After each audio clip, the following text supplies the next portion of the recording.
The Cardinals and Sox have met 3 times in the World Series. In 1946, Enos Slaughter slaughtered Boston pitching in a 7-game series win. In '67, Bob Gibson won 3 times in another 7-game classic. In 2004, Boston finally broke through in dominating fashion in a 4-game sweep. Are these 2 teams on a collision course in 2008? Fox Saturday Baseball comes your way now.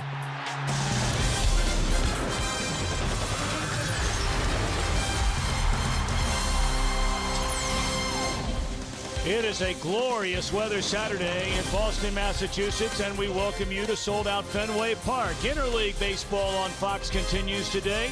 The St. Louis Cardinals in town to take on the Red Sox. And hi again, everybody. Alongside Tim McCarver, I'm Tom Brenneman. Welcome, as always, to baseball. As far as the Cardinals are concerned, it has been unquestionably the single biggest surprise team in all of the National League, and Timmy, perhaps in all of baseball. Yeah, we talked to Tony La Russa a little while ago, and we said, Tony, how have you done it? He said these guys have done it through effort, execution, every day, the 3 E's, and sprinkled in with a lot of toughness. This is one tough outfit.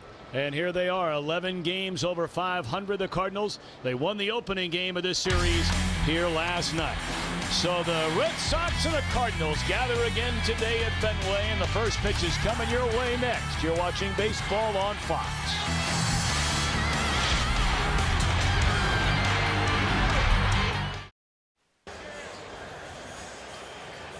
I don't think you could ask for a more perfect afternoon. Closing in on 4 o'clock Eastern time, 81 degrees, humidity very low, a nice breeze at 12 miles per hour, and a sellout crowd as usual at Fenway Park. Our starting lineups for the St. Louis Cardinals brought to you by Taco Bell. Think outside the bun. And here to give them to you, reliever Mike Parisi. Welcome to Fox Saturday Baseball. I'm Mike Parisi. Here's the lineup. First up, Skip Schumacher, playing right field. Next up, Aaron Miles, second base. Ryan Ludwig, left field. Rick Ankiel, center field. Troy Gloss, third base. Big Chris Duncan, first base. Behind the dish, Jason LaRue. DHing tonight, Adam Kennedy. Playing shortstop, 6 is shortstop Brendan Ryan. And on the hill tonight, Mitchell Boggs. Thank you. Michael, we thank you very much. Closing in on our first pitch, reach for the perfect balance of flavor and refreshment. Budweiser, the great American lager.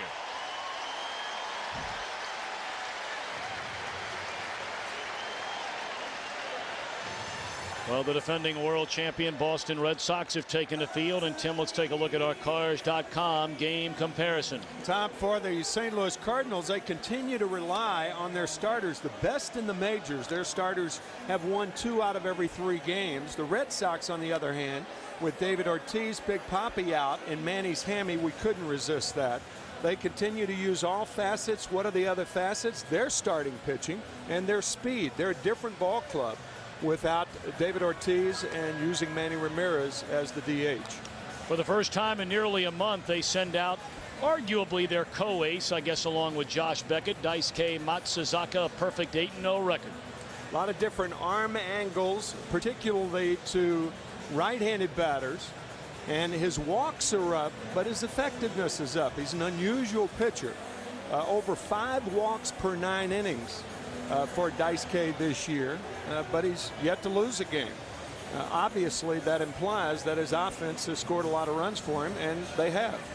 He's one of those kind of guys, Timmy, and there aren't a lot of them around baseball. You've seen a few. Heck, you've caught a few. I mean, you go back to the renewal of this great rivalry back when you played in that '67 World Series. But this guy is just tough to hit. Yeah, he might walk guys, but he's very tough to hit. Yeah, he's very selective with the guys he walks. There are good walks and bad walks, and he gives up a lot of good walks. For instance, man on second base, first base open, that type walk. So we're set to go. The Cardinals came in here and won the series opener last night, winning by a run. Skip Schumacher to lead things off against Matsuzaka. Schumacher, a .305 batter with 5 home runs and 27 batted in. One of many Cardinals that just finds a way to get the job done through the first 2.5 months of this young season. It's ball 1 and we are underway at Fenway Park. The Red Sox back to their red jerseys today after wearing green in honor of the NBA world champion Boston Celtics last night. 1-1 to Schumacher.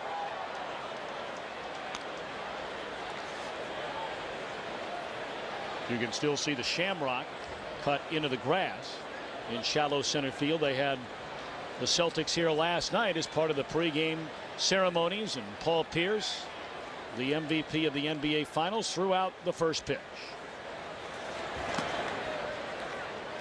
And it was a brick. Indeed it was.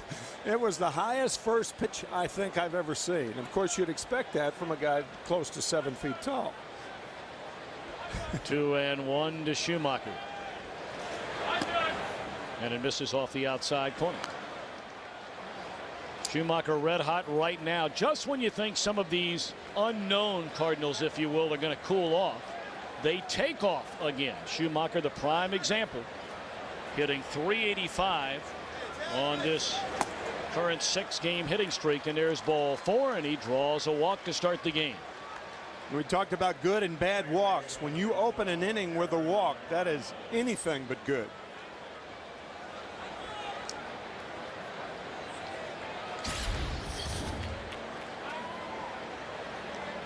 Aaron Miles has played a little bit of everywhere. Former Colorado Rocky checks in at .289 without a home run, 10 runs batted in. Mike Lowell believing they might be thinking bunt after the leadoff walk.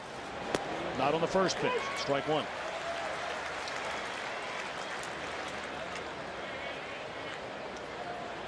That is the 11th time this year that Daisuke Matsusaka has led off an inning with a walk.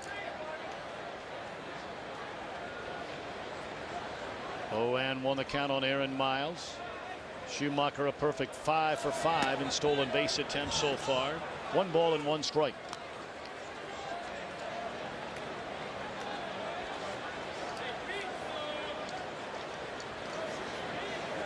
Well, you know all about Boston here at Fenway Park. Dominating the opposition, just 8 losses in 36 home games. Most of baseball has been a pushover away from home. That is not the story for the Cardinals. They are one of the better road teams in all of baseball, coming in 5 games over 500.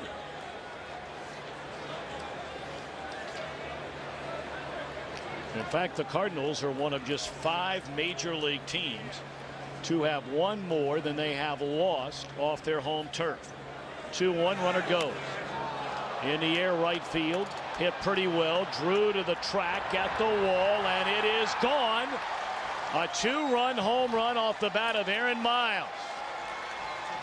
The first home run of the season for Miles, and the Cardinals jump in front 1-0. How many times do you see a home run on a hit and run? The reason you don't see a lot of home runs on a hit and run play is because the hitter's simply trying to make contact. And here's a hitter without any home runs this year, simply trying to make contact. And does he ever? The one thing now, you don't want to pass the runner in front of you. As Schumacher retreats to first base, Miles had to pay attention. Whoa, believe me, I've done that. I have passed a runner, and it is not any fun. I did it with the bases loaded in 1976 on July 4th.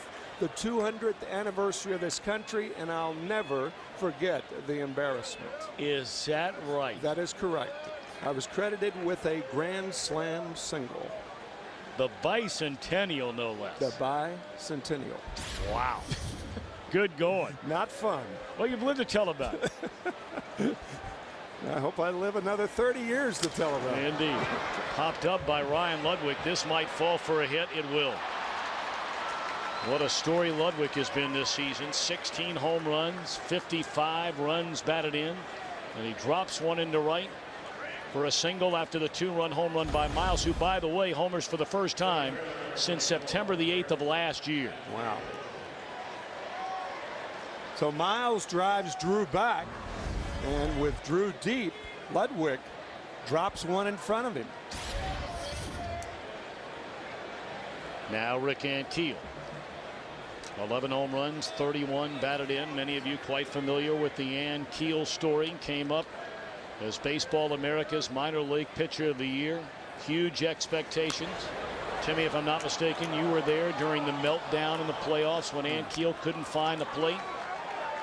Suffered through some injuries as well and has made it back again to the major leagues. No longer a pitcher, now a position player. It is an unbelievable story. Yeah, it really is. The meltdown coming against the Atlanta Braves, and the first time he has ever played center field here at Fenway Park. That was last night.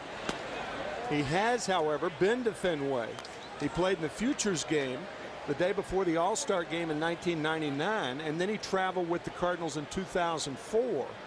He didn't play in that World Series, but the first two games, of course, lost by the Cardinals, and then Boston swept them in St. Louis. But it is a remarkable story. Movie material. And I'm not even sure. That's not a stretch. Right, and I'm not even sure somebody would even buy that script.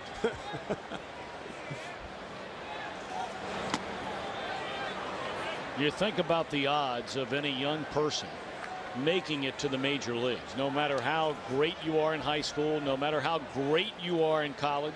I mean, even look at the ratio of guys picked in the first, second, or third round that make it. Right. But to make it as a pitcher and as a position player. And this ball is in the air to right. Playable for Drew. Getting back to tag is Ludwig, and he'll stop. And that's a first out for Matsuzaka here in the opening inning.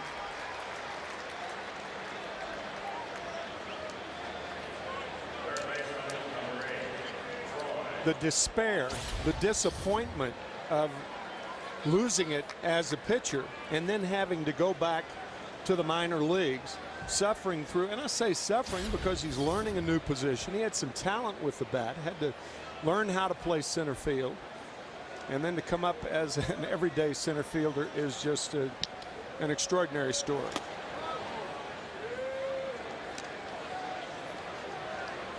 Troy Gloss having a pretty good year with his new team, and you see great numbers for him against Dice K. A pair of home runs, 6 hits and 9 at bats.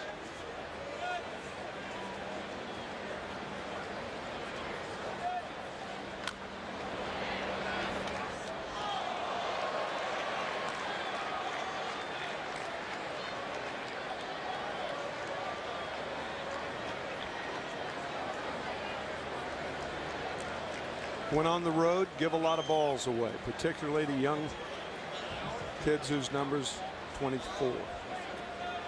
And there's a lot of those jerseys being sold around these parts. Oh, man. For a long time.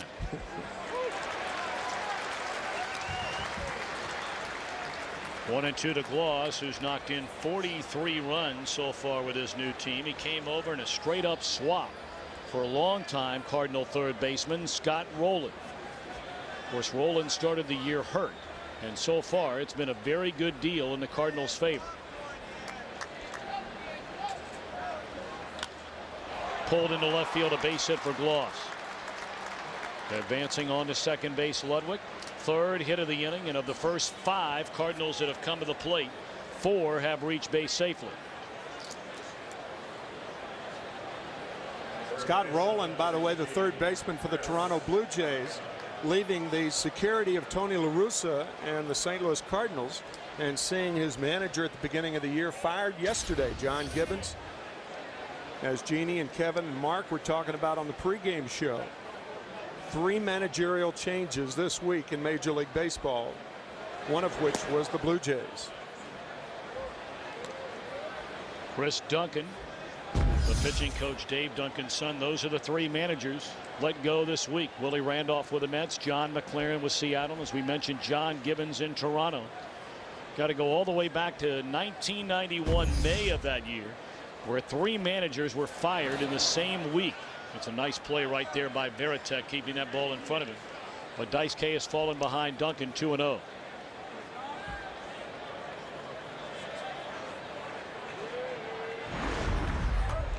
And take a look at the replacements. Jerry Manuel had a stint as manager with the White Sox. Got to go all the way back to '99. Jim Riggleman managing the Cubs, and even further for Cito Gaston, of course, who won 2 World Series titles in Toronto. Youkilis will take the out in front of him. Ludwig to third, Gloss to second, 2 gone in the inning.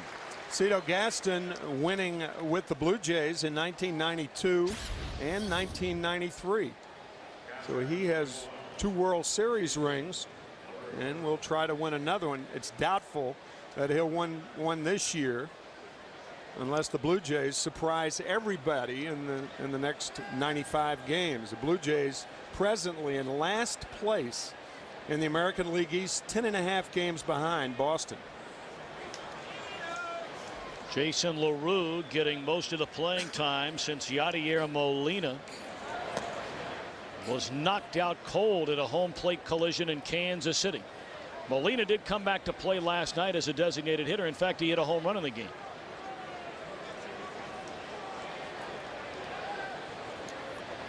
LaRue spent most of his season with Cincinnati, most of his career, I should say, with Cincinnati.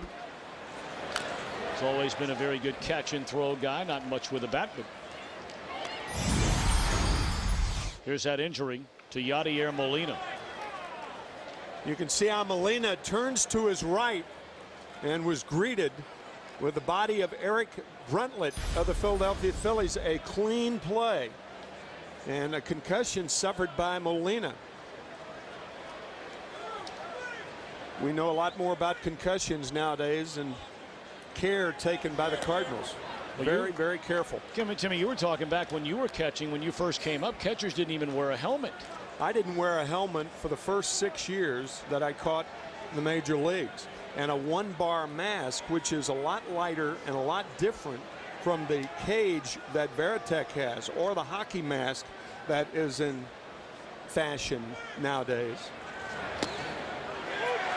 But reading about, I asked Tony La Russa today during our meeting with him, reading about the severity of concussions. I mean, we didn't know anything about it in the 1960s. They're finding out more and more and more and how dangerous they are. Mike Matheny of the St. Louis Cardinals, retired as a Giant, had over 20 concussions as a catcher in the major leagues. 2-2 on LaRue. And a soft liner to left field will fall in a hit. 2 more runs for the Cardinals. And they have jumped on Daisuke Matsuzaka for 4 runs here in the opening inning. John Farrell, the pitching coach of the Red Sox, out to talk. We try not to inundate you with too many statistics, but one of note is about how well the Cardinals hit with 2 outs. They lead the major leagues with 2-out hits. And here's another big one to play 2 runs in the first inning against Daisuke. It's funny you bring that up, Timmy, because you've been around baseball a lot longer than I have, but in 22 years announcing Major League Baseball, for me anyway, the one stat I love asking managers, coaches, players, tell me the stat that means the most to you. They said it's a stat that nobody ever talks about. The 2-out hits, the 2-out RBIs. Give me that stat for my team. We're going to win a pile of games. And the reason why it's so important is it's not a cheap run driven in. It's not a sacrifice fly. It's not a ground ball to drive in a run with the infield back. You have to get the hit to plate the run. Chris Smith beginning to get loose in the Boston bullpen. For the Cardinals, they have 145 RBIs with 2 outs this season. Second most in all of baseball.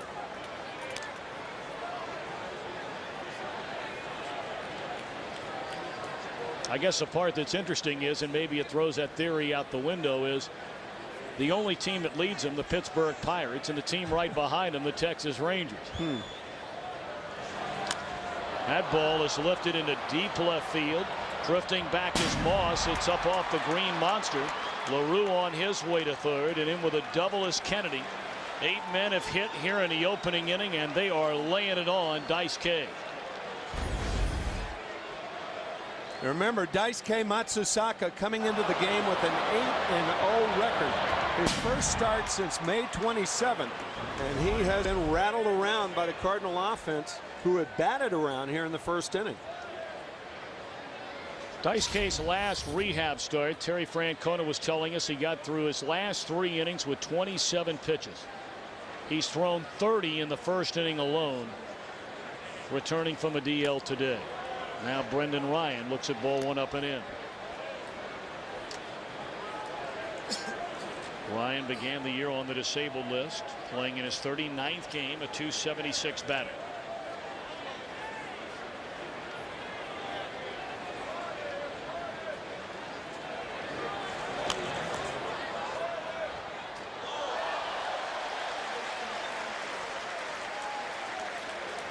Now, Mr. McCarver, is that the way you used to wear your socks when you played for the St. Louis Cardinals? Yes, it is.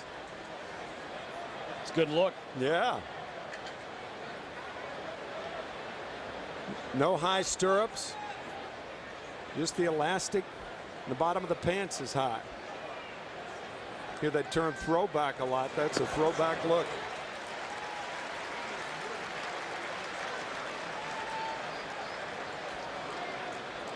LaRue, the runner at third. On its second base is Adam Kennedy. You see his first 11 starts, 5 runs allowed. Already 4 of them today. And the Cardinals trying to get more than just 4. You know, the one thing that catchers ask for in pants in baseball, baggy pants, because they have to bend their knees. So you need baggy pants. You can't have tight pants and be a catcher. Certainly Jason Varitek knows that.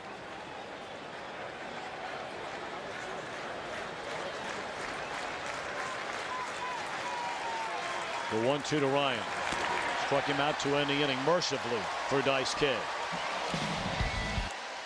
Well, after a leadoff walk, Aaron Miles plays long ball, his first home run since September of last season. They tack on 2 more and lead 4-0 after a half inning. We get a look at Mitchell Boggs for the first time. Making his 3rd major league start, appearing in his 4th major league game. He got his first victory 2 starts ago over the Reds. Struggled his last outing against Philadelphia, but a lot of pitchers struggle against Philadelphia. This is the type hitter that Mitchell Boggs will have trouble with. The reason for that is, in order to be effective against Ellsbury, you've got to pitch him inside. And most guys who throw the sinker don't like to come inside to left-handed batters. They stay away from it. And Ellsbury can pepper the ball to left field when pitchers continually stay away from it. In the air, left field. On the run is Ludwig, and he will not get it. And indeed, Boggs does have trouble with Jacoby Ellsbury. That's a leadoff double. Right into Ellsbury's strength. That pitch away allows him to go the other way, and he has just enough power to get it over the head of Skip Schumacher. You've got to pitch Ellsbury inside, and if you can't do it, he's going to wear you out.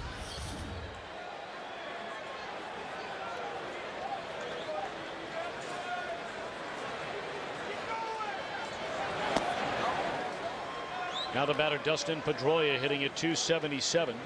6 home runs and 32 batted in. Pedroia came racing out of the gates, went into an extended slump, and is starting to hit his way out of it. Lined into left, right at Ludwig. Second time's a charm. I said Schumacher in left field. It's Ludwig in left field. And Tom, we have coined a new word today, a new baseball word. Mitchell Boggs with a sinking fastball and also a clider. We got tired of the word slurve, so we decided that half slider, half curveball was now clider and not slurve. So we'll see how that wears for a couple of years. I like it. I'm tired of slurve too. I'm tired of it. Well, pitchers are tired of seeing J.D. Drew. They are. First pitch swinging. Pops it up into short center field and Keel for the second out of the inning. Boy, Drew, if there's a hotter hitter on the planet, we've not seen him in the month of June. 9 home runs and 21 runs batted in so far this month. And that's, of course, in the absence of Big Papi David Ortiz. And here comes Manning.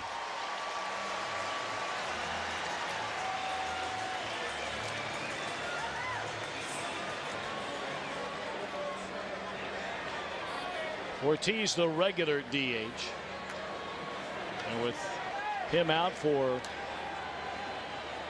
3 weeks anyway, a little better than 3 weeks. Ramirez primarily has been the DH. They pick up a lot of speed and a lot of defense in the outfield when they do it.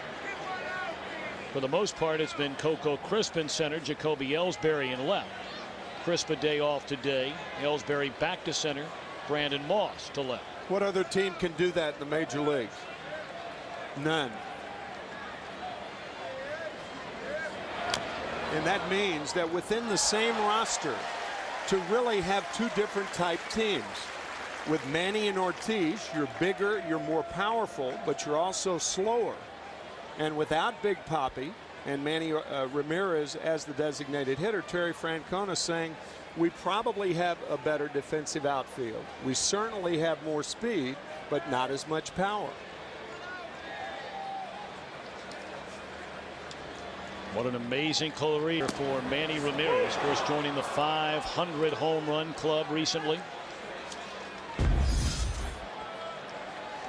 Next up for Ramirez would be Mel Ott. One more home run thereafter, Eddie Matthews and Ernie Banks. That's tall cotton.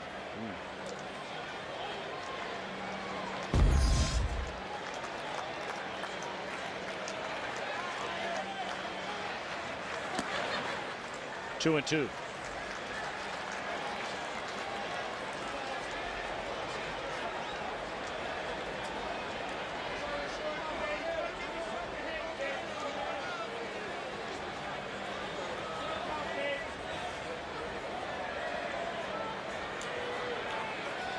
Best two-strike hitter in baseball.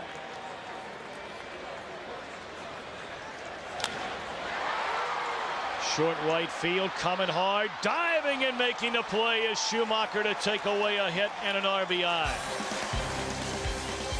Who are these St. Louis Cardinals?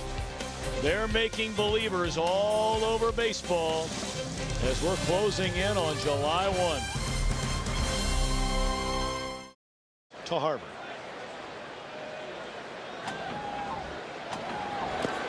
Nice to go yachting on the Charles today. Perfect day for it, Thomas. Schumacher led off the first inning. He leads off the second inning. He walked and scored on the Aaron Miles home run a short while ago.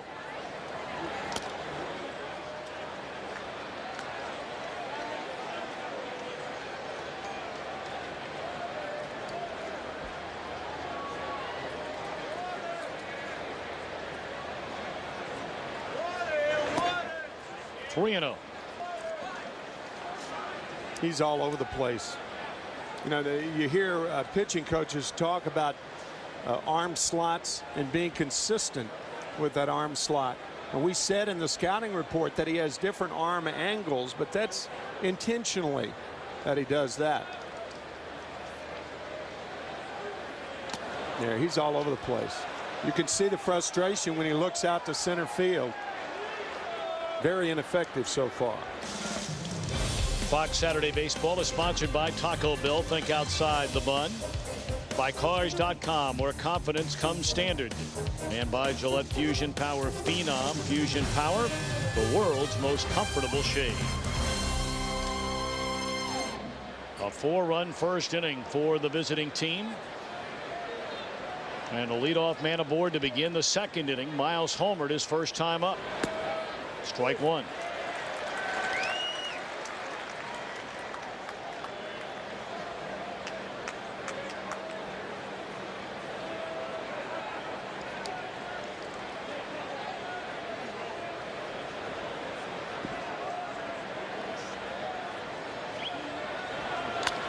Lined into center field, another base hit for Miles.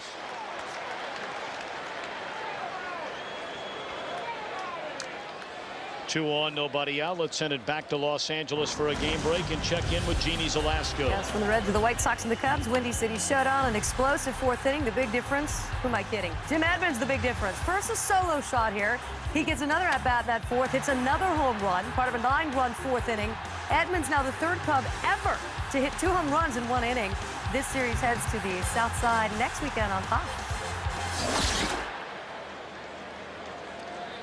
we'll look forward to bringing you that one. The White Sox and the Cubbies will get together on the south side of Chicago. Of course, this year the first time both teams have been in first place when going head-to-head during a regular season. And I don't care if it's June the 21st. I don't care if it's April the 21st. If the Cubs are in the White Sox are in first place in the Windy City, they're screaming as this year they'll collide in the World Series.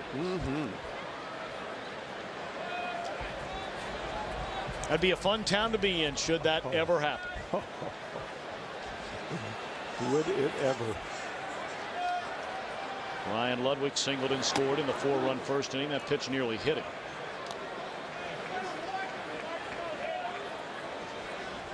Chris Smith was throwing in the first inning. He's throwing in the second inning.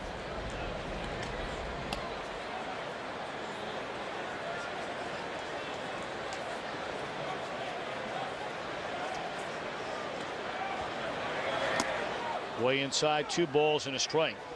Ludwig has been one of the, much like his team, one of the real surprise stories in all of baseball. I mean, you look what he's done away from the new Busch Stadium.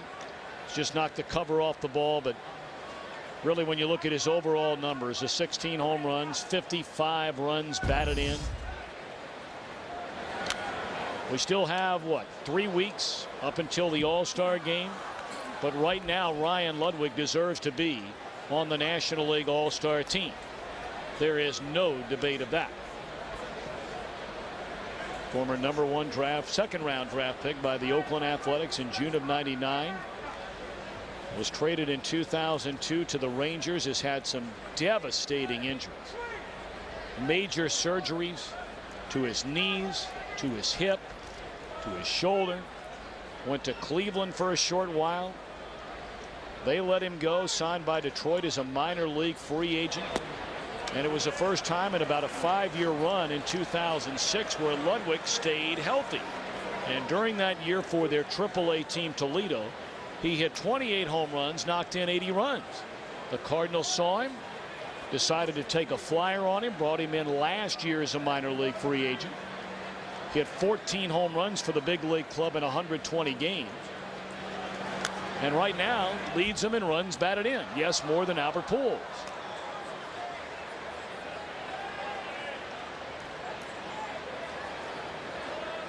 Ludwig not drafted out of high school, and we'll tell you quite bluntly, it ticked him off. The only school that wanted to take him as an outfielder and hitter was the University of Las Vegas. All the other colleges wanted to draft him as a pitcher. There's ball 4 to load him up, and you got to wonder if the afternoon might be finished. Yeah, you got to get him out of there.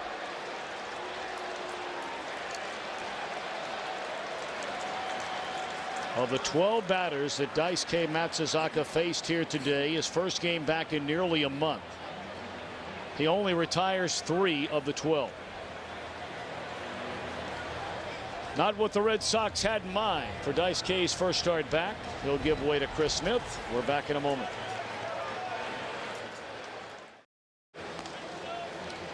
Talk about a way to make your major league debut. Wow. How about walking in with the bases loaded and nobody out? That is the tale for Chris Smith. And when you decide to throw your first pitch, you may not really throw your first pitch. He keeps the ball in the glove. This is his warm-up. It's a non-pitch. He is a delightful young man from Apple Valley, California. I was at a Boston Red Sox boosters luncheon yesterday, and Chris was there, and I asked him, I said, what do you throw just in case Tom and I will need it tomorrow? He said, if I tell you, you'll tell the Cardinals. I said, right. So he didn't tell me. You got to be kidding. No, he didn't. He kind of winked and said, if I tell you, you'll tell the Cardinals. How about this? His first major league pitch, a changeup.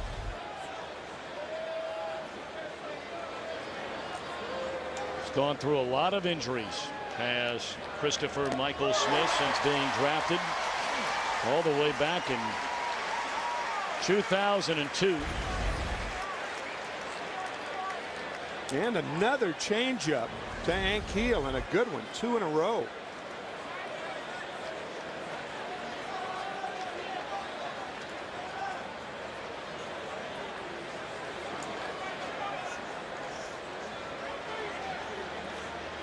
Smith in his minor league career has broken a forearm, has had shoulder surgery, and strikes out on Keel on 3 straight changeups. Wow. How about that?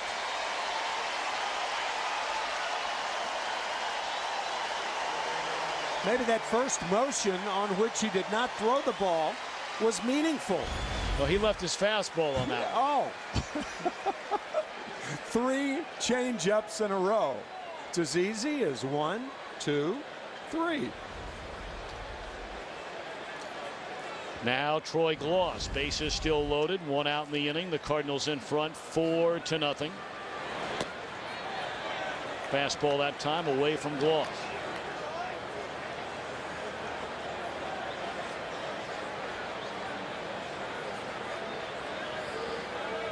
If Chris got a double play ball out of Troy Gloss right now, this crowd would go bananas.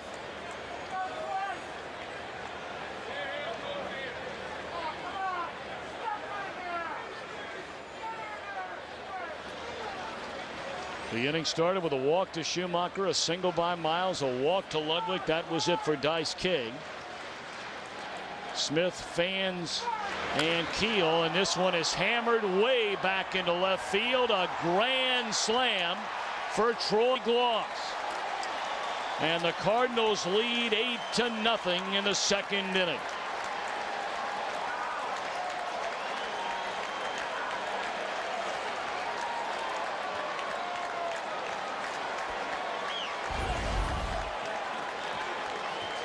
A backup slider, and the total opposite of the ground ball double play happened. And a toss back by a Red Sox fan. That's the 4th career grand slam for Troy Gloss. His first as a Cardinal.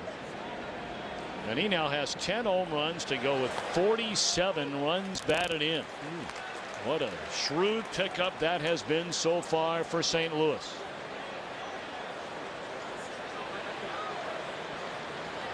Of course, Gloss, a former World Series most valuable player for then the Anaheim Angels in 2002 in that 7-game series over the Giants. And you know, Ken Rosenthal, one thing about Gloss, he's put up some very good numbers in his career, and when healthy, he's still a very good third baseman.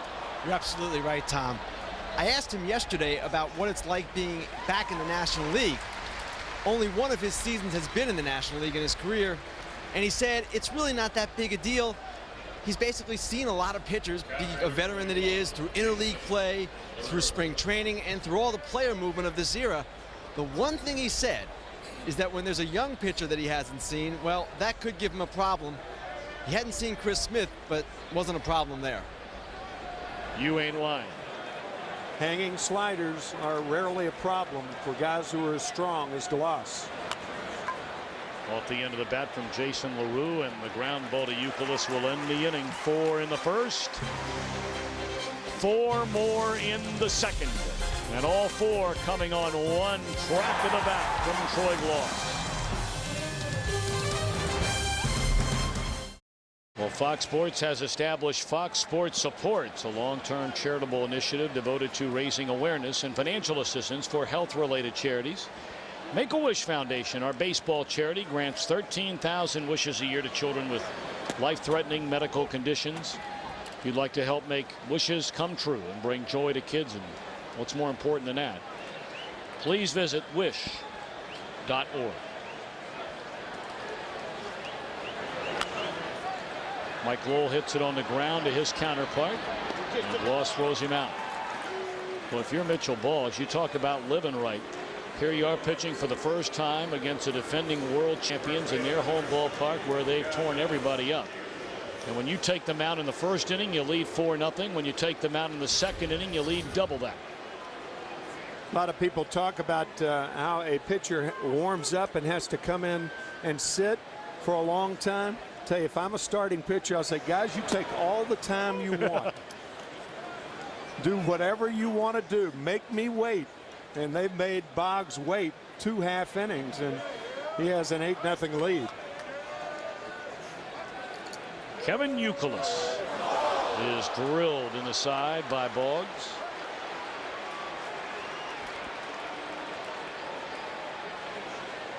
We saw Youkilis have a big weekend last weekend, returning to his hometown of Cincinnati. That right under the left armpit, and that had to hurt, and that's why Kevin kind of looked out there. I mean, obviously there's no intent involved there. You've got an 8-0 lead, but it hurts so much that that's why you look. Can't help it. Brandon Moss getting the start today in left field. Terry Francona very much likes this young man, but right now just no room for him to get regular playing time. Not with J.D. Drew in right and Jacoby Ellsbury in center field, along with Coco Crisp. But had somebody told you at the beginning of the year that the guy who hits the first home run for the Red Sox this year is going to be Brandon Moss, that I said, wait a minute.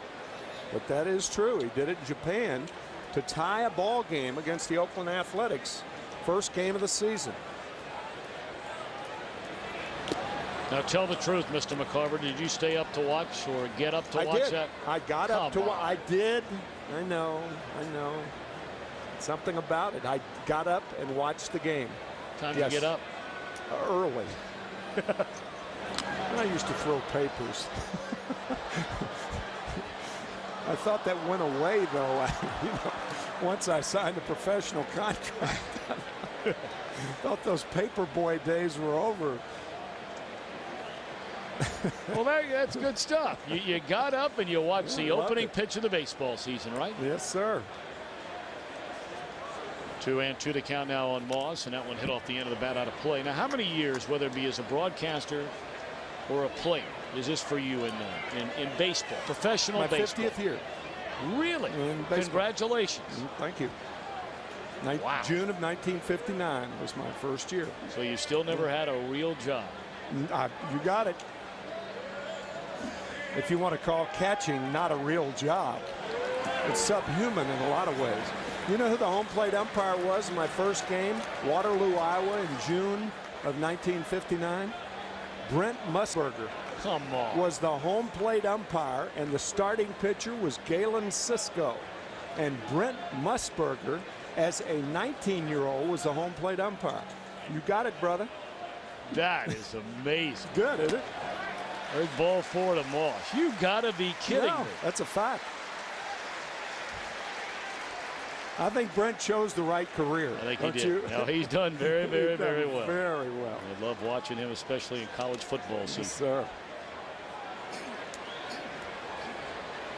So a hit batter, a walk, and Jason LaRue will come out to the mound and visit with Mitchell Boggs before he faces Jason Varitek. Of course, next week right here on Fox, some will see the Cubs and the White Sox.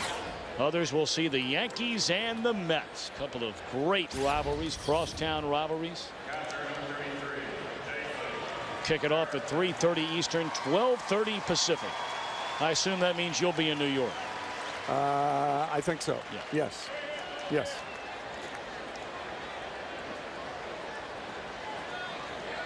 Two on, one out. Varitek's average at .240. 7 home runs and 24 batted in. Red Sox catchers have had a hard time getting on base and getting base hits. Varitek hitless in his last 17 at bats. His backup, Kevin Cash, snapped an 0 for 17 drought with a 5th inning single last night. 2-0.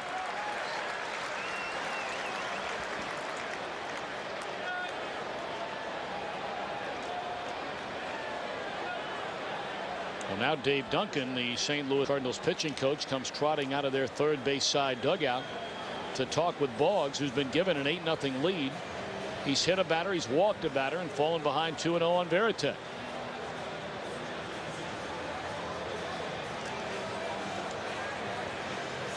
One of the most formidable tandems ever in baseball, Tony La Russa and Dave Duncan. They've been together since 1980.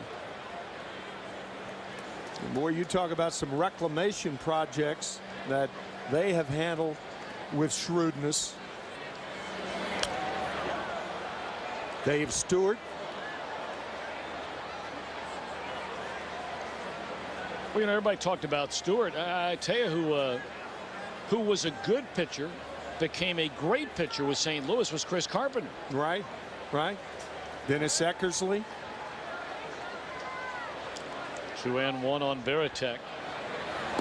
3 balls and a strike. I mean, you just look at some of the guys that Duncan and LaRussa are working with this year, with all the injuries, especially to their pitching staff. I mean, Kyle Loesch has come back from nearly the dead. No one wanted that guy in the middle of March. Winner last night. He's now 9-2. Pulled at Duncan, and just a hair late, trying to double up Moss at first. 2 away in the inning. Had that ball gotten by Duncan, obviously the Red Sox are on the board, but very, very good base running by Brandon Moss. A lot of guys are doubled up on a play like that. Good play by Duncan, but a better base running play by Moss. Number 9 batter Alex Cora giving Julio Lugo a day off at shortstop today, and there's strike 1. Cora at 289. 3 doubles, a couple of runs batted in. We're going to look at Kyle Loesch. Started last season with the Reds, was traded to Philadelphia right around the trade deadline. Helped the Phillies, of course, to make that miraculous comeback down the stretch, catching and passing the Mets to get into the playoffs. But nobody wanted him. And now look at those numbers.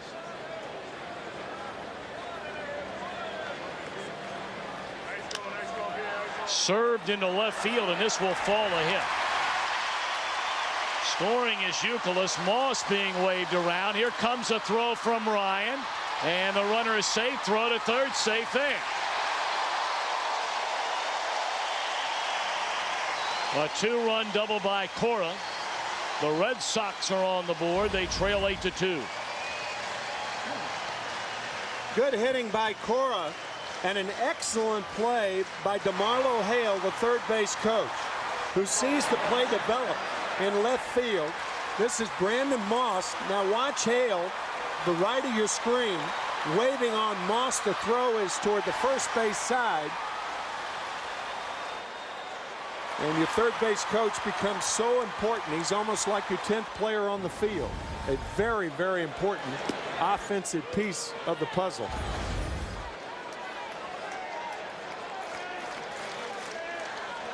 You mentioned earlier that Boggs might have trouble with Jacoby Ellsbury, and then Ellsbury doubled his only at bat. Rolls over this one on the ground at Duncan, and that'll end the inning. But the Red Sox get a pair. They trail 8-2 at the end of 2. We're back to Boston after a word from your local Fox station. You're watching Major League Baseball on Fox. Top of the 3rd inning. Chris Smith on a relief of Daisuke Matsuzaka, who hung around for just an inning plus, the shortest outing of his major league career, and gave up 7 earned runs.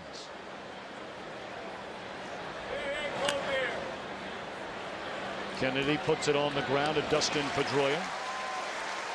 1 away. Let's take a look at our Gillette trivia question today.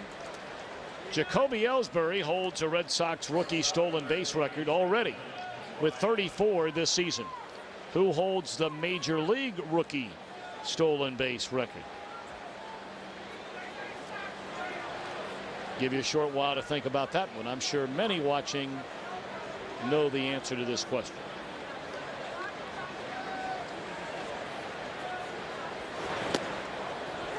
Tell you a guy who could have broken the rookie record for stolen bases, or at least held it until it was broken, and that's Tim Raines in 1981.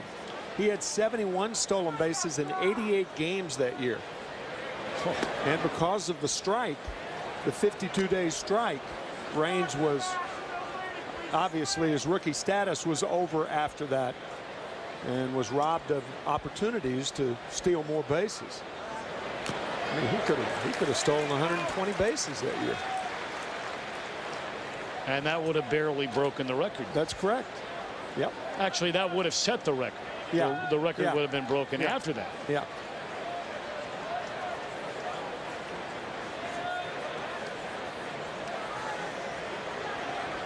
Brendan Ryan struck out his only time up. He bats with one out, nobody on in the third, and Boston trailing 8-2.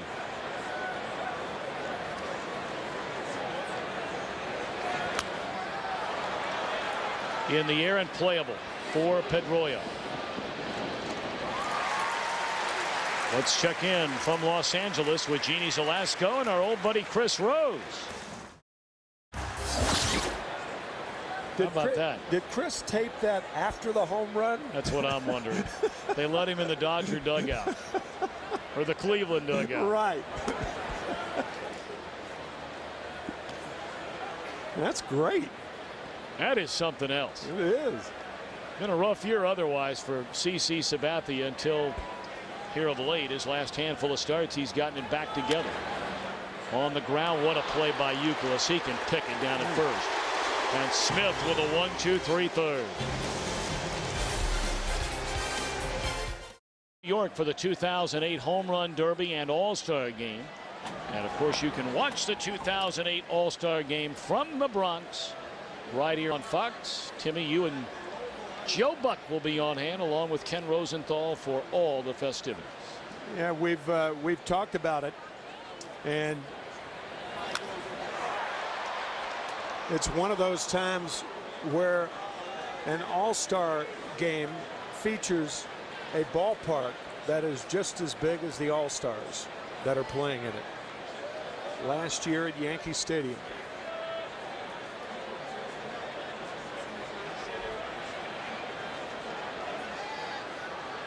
The Red Sox come to bat against Mitchell Boggs here in the last of the third inning, trailing 8-2. Pedroia, Drew, and Ramirez. The trio to start things against the St. Louis right-hander. I'm sure a lot of Yankee fans are very happy about the all-star voting up to now. Mostly Red Sox as starters. Red Sox or Yankees, one or the other. Well, there's a real surprise, right? Yeah. The Red Sox have 4 members that are leading in the voting of the American League. 5, actually. Does that mean a lot of the fans that maybe are going to the game, that go to games regularly in the Bronx, might actually cheer for the National League? Maybe. With all the Red Sox in the lineup? Oh, boy.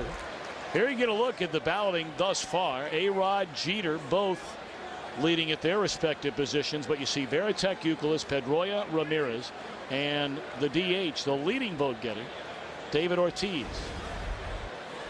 There's Big Papi. He's been out since May the 31st with that injury to his wrist.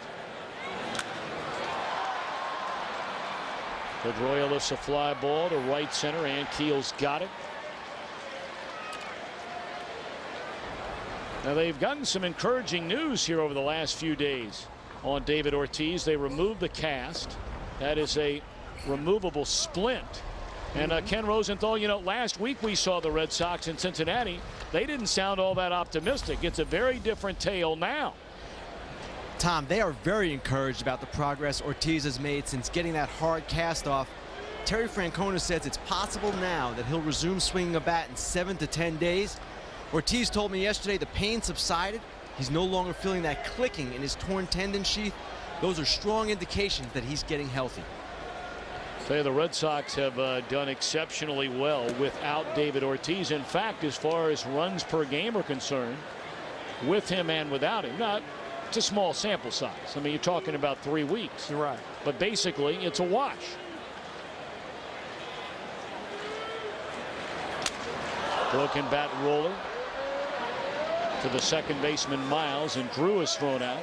2 away in the inning. We were talking about it earlier, Tom. The reason that they're able to do that is their adaptability as an organization. They can go from a power-laden 25-man roster to a speed-laden 25-man roster, as they've done with better defense in center and left field. Manny as their DH. Now, as Terry was telling us before the game, he'd obviously prefer to have David Ortiz and Manny Ramirez both in the lineup. But without one or both of them, they are still a very, very good ball club. Manny lined out to right on a diving play made by Skip Schumacher, ending the first inning. That ball blasted down the left field line, and that is a fair ball into the corner. Ramirez going into second to throw us offline, and Manny sliding in with a 2-out double. I loved your call on that. That's the only description of that ball. It was blasted. I mean, a low curveball, and that's a type of hit, particularly in a game like this, that the Red Sox would prefer Manny not have to get, because he has to run the bases hard going into second base, and it's his right hamstring. As we said in the opening, Manny's hammy. We couldn't resist that, but it looked all right there.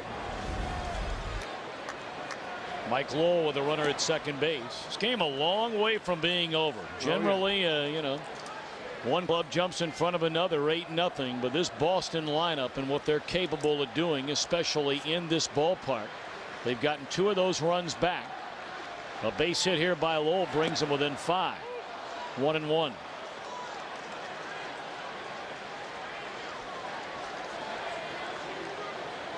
Got to go all the way back to 1967. The Red Sox overcame an 8-run deficit to win. Interesting. It was 8-0, and they come back to win it 9-8. It was a magical year here in Boston. Only your St. Louis Cardinals spoiled the party. Jim Lonborg, the Cy Young Award winner for the Impossible Dream Red Sox after finishing in 9th place in 1966. Carl Yastrzemski with the last Triple Crown. It's the last time anyone won a Triple Crown was back in 1967. You were behind the plate every pitch of the series for the great Bob Gibson. I don't care, Timmy. I said earlier, I don't care what your numbers were. You catch every pitch in a World Series, brother. That's getting the tip of the cap. How good was Gibson in that series? Oh my gosh. He missed 9 weeks of the season. A one-hopper off the bat of Roberto Clemente broke his leg in late July. He pitched the clincher with 2 weeks left to go in the season, and then won 3 complete games against the Red Sox. On the ground to short, and Ryan's throw on the money, and that will end the inning. A 2-out double by Ramirez. And I got to tell you, Tommy, they'll never forget Gibson in Boston. Or forgive. Well, the St. Louis Cardinals, winners in the opening game of the series last night, in front today 8-2. Chris Smith on in relief of Daisuke Matsuzaka, who made his first start in nearly a month and wasn't around very long. Faced 12 batters, allowed 6 hits, 3 walks, and 7 earned runs.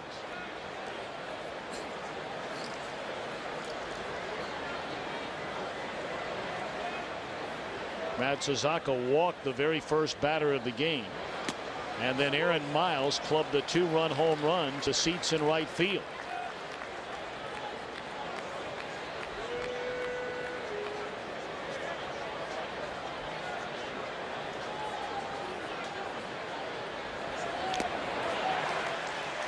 Foul tipped into the mid of Veritek, and gone is Miles. We asked John Farrell, the Boston pitching coach, what happened with Daisuke today. Well, you know, Tom, he came in today after having spent the stint on the disabled list.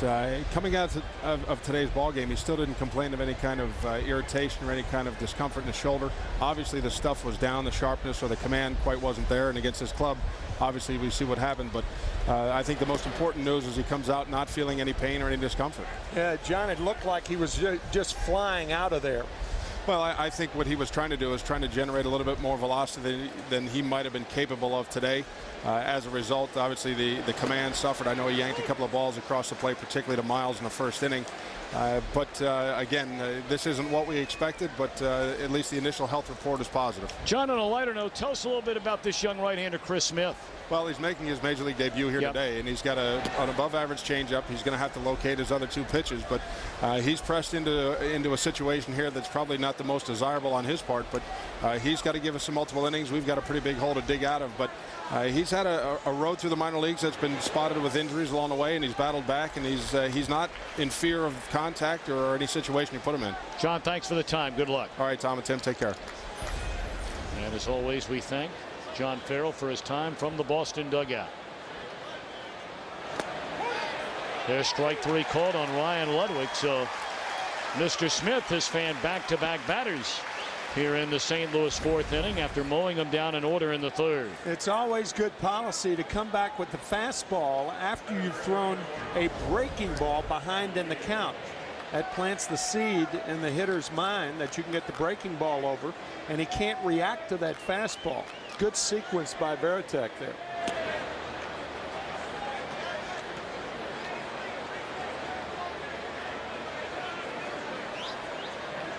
And Keel is 0 for 2.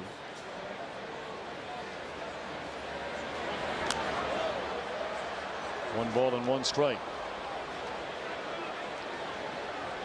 Let's take a look at a Burger King hot zone for Rick Ankiel. He's been hot and cold in spurts so far this year.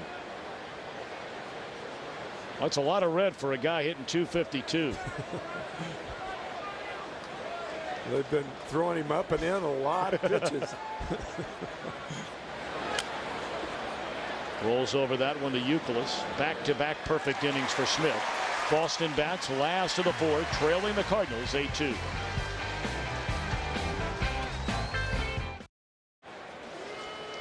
Take a look at our Nextel productivity game summary. The Cardinals with 4 in each of the first 2 innings, thanks in large part to the grand slam, the 4th in the career of Troy Gloss, and the shortest outing in the young Major League Baseball career of Daisuke Matsuzaka. Of course, he pitched for nearly a decade in Japan. Lined off the leg of Boggs and into left field. Did it get his leg or get the mound? I thought it got his leg initially. Ball hit very hard. A one-hopper. Looked like it hit the left instep of Mitchell Boggs. And here comes Tony La Russa.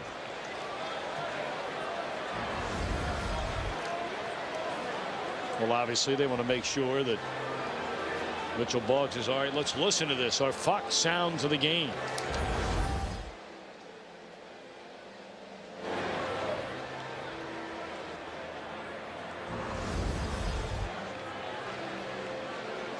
You know what? Mitchell does not look like he's limping around. That ball may have hit the hard sole of the right instep.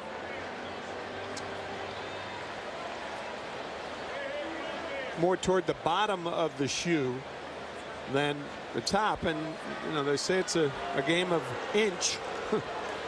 Another inch higher and could have been serious.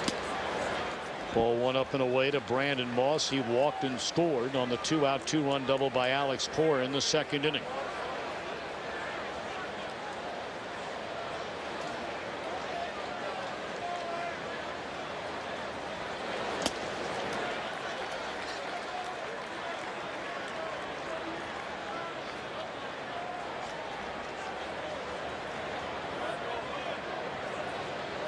Two and 0 on Brandon Moss.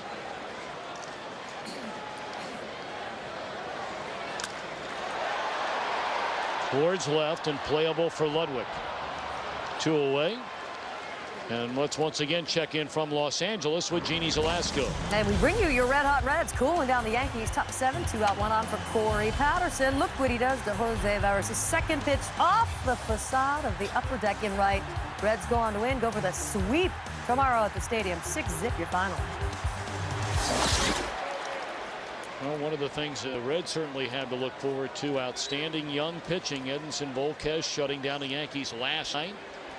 And Darrell Thompson today made his major league debut and threw 5 shutout innings in the Bronx. So the Reds have held the Yankees to only 2 runs in their last 18 innings.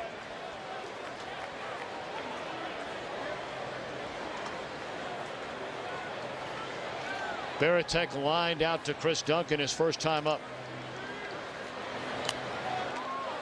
Strange game, isn't it, Tom? I mean, you know, the Yankees have won 7 in a row. The Cincinnati Reds come into Yankee Stadium, and they're young pitching. Good young pitching. And they have another rookie tomorrow in Johnny Cueto. Yeah, right. How good is this Edinson Volquez? Oh, man, is he something. Gosh. Of course, the Red Sox, we saw him right here on Fox last week. Another line drive by Varitek again to the first baseman, and this one does end the inning with a double play. Hang with him, Jason Varitek. Yeah.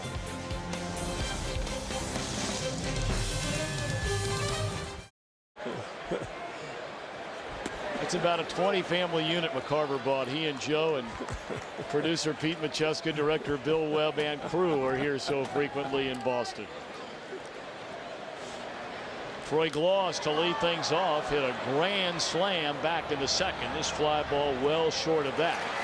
Moss has got it, 1 away. We asked Tony La Russa in between innings, is he surprised how well this Cardinal team has played so far this year? So I think always if a coach answers he's surprised, that means he didn't think very much of what you had going in. I'm just really impressed. I think all our coaches are just really competitive day in and day out, no matter what. Very antsy. We have 15 outs to get here, but the club is very, very competitive, very tough-minded. Tony, we talked in our opening about your use of 3 E's: effort, execution, every day, and that's what you've been getting out of these Cardinals. Yeah, they're playing for their life. I mean, it's not a tough sell because there's not a lot of guarantees here. They're looking for the next day's at-bats or the next day's innings. So, you know, that's the way the game's supposed to be played, like the old days. You remember, Tim, when you had nothing promised to you, you had to keep playing every day to earn the spot the next day. Right. Tony, when will you get Albert back? I think we'll get him back before the trip is over. We go to Detroit, and then we end up in Kansas City, and he's making a lot of good progress. Thanks for the time. Good luck. Thanks, Tony. Cardinals swept earlier by their in-state rivals, the Kansas City Royals, before they embarked on this journey. And Tony mentioned they'll go to Detroit, where we'll have a chance to see his old buddy Jim Leland. That one shot into left field. A 1-out single by Chris Duncan. And they're hoping when they get into the Motor City, if not right after, to get Albert Pujols back. They were playing in Cincinnati 11 days ago. Pujols was already being bothered by a tender left calf, came out of the batter's box and was carried off the field. It looked like it was a lot worse than it actually turned out to be. I mean, you know, a couple weeks on the DL is not good, but that looked like the kind of thing where it could be a lot longer than that. They thought that calf had snapped.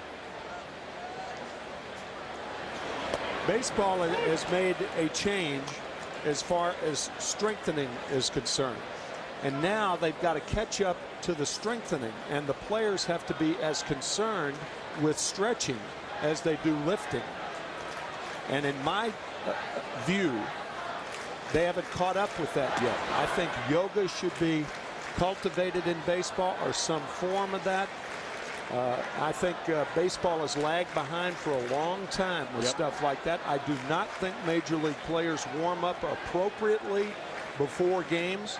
I think that the trainers, the guys who are strength and conditioning coaches, try to get them to do it. But the ordeal of playing every day, you end up kind of jaking when it comes to stretching. I mean, we see guys stretching, we see teams stretching. They go through the motions, but they don't stretch like they should. Lined into center field, a base hit for LaRue. Advancing on to second is Duncan. Not only are they not stretching like you would see somebody, as an example, doing yoga, as you point out, but they're stretching 3.5 to 4 hours before they play in the game. That's right. They're stretching before batting practice. And it's not to say that that wouldn't have happened to Pujols had he been on a program of stretching and what have you, but the fact remains we're dealing with odds. Baseball is the type of sport that has sudden movement. And it's not like basketball. You don't see hamstring pulls in basketball. You see very few quad pulls in basketball. You may see guys break bones hitting the floor and getting hammered, laceration, stuff like that. But you don't see the types of injuries in basketball that you see in baseball. And baseball is unique in that regard, and because of that, it should require unique ways to stretch, which is something that yoga would give them, or some form of that. Adam Kennedy 1 for 2 in the game, doubled down the left field line in the first, bounced to second in the third. The Red Sox have activity in their bullpen. Javier Lopez beginning to throw. 2-1 on Kennedy.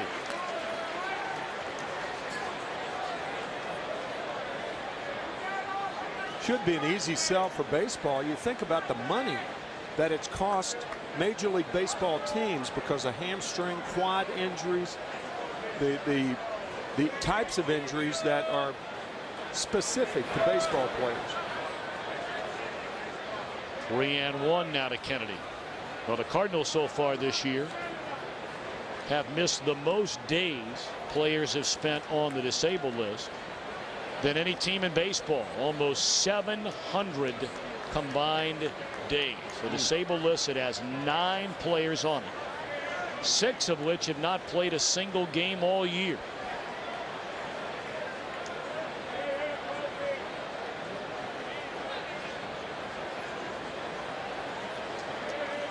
Big pitch right here for Smith with 2 on and 1 out. Pulls a changeup on a 3-1 pitch and gets Kennedy way out in front.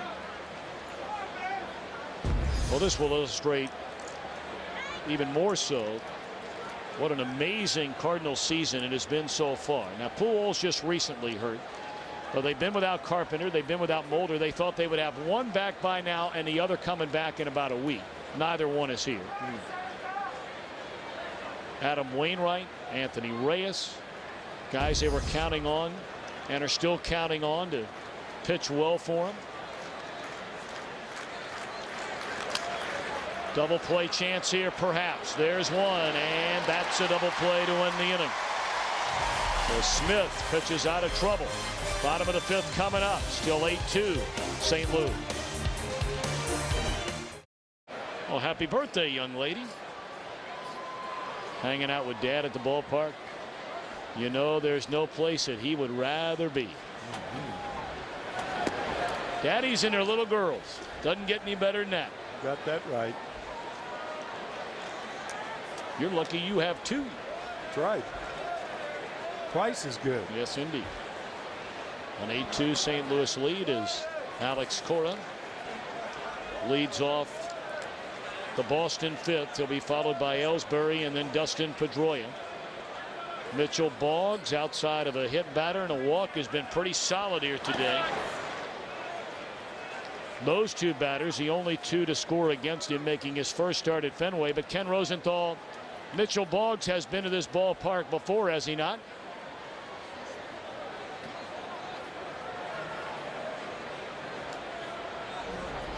Tom, this is indeed his 2nd trip here. His first came on a school trip when he was a high school junior in Dalton, Georgia. Him and about a half dozen of his friends talked the teachers into letting them come down to Fenway for a weekend day game, probably a day just like today. And then the group's tour guide talked the ticket taker into letting them watch a few innings. Dalton grew up a Braves fan, and he still remembers the experience being quite different than what he was used to. The passion of the Red Sox fans stood out. It's a great story. Mitchell went to the University of Georgia, and he will be happy to know that the Georgia Bulldogs, one of 4 teams in the college finals, are leading the Stanford Cardinals 10-4 in the bottom of the 9th inning. And the pitcher in that game now is Josh Fields, the only remaining player with whom Mitchell Boggs played when he was at the University of Georgia. And if I'm not mistaken, the Bulldogs have not lost a game yet in the College World Series. I think that's right, Tom. In the air, short right field, and Schumacher got a great jump to run it down. 2 up, 2 down for Boggs here in the 5th inning. Time to answer our Gillette trivia question. Jacoby Ellsbury holds a Red Sox rookie stolen base record this year with 34. Who holds a Major League Baseball rookie stolen base record? And the reason we thought some out there might know the answer, Vince Coleman with 110 in 1985.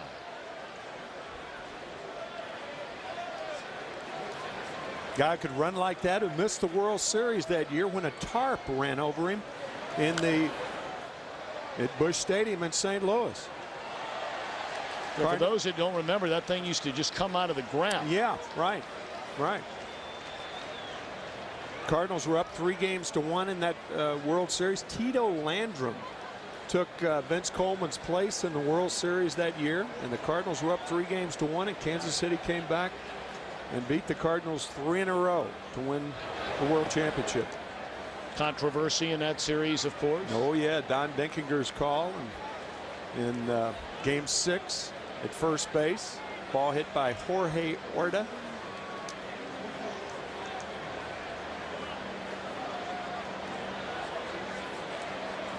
Shadows almost halfway in between pitcher and batter. 1-1. And a soft one-hopper to the shortstop. And down is Pedroia. It looked like he just lost his footing coming out of the batter's box. He doesn't appear to be limping. In fact, he's not limping, so hopefully he's all right. I've seen people like that late at night in Boston.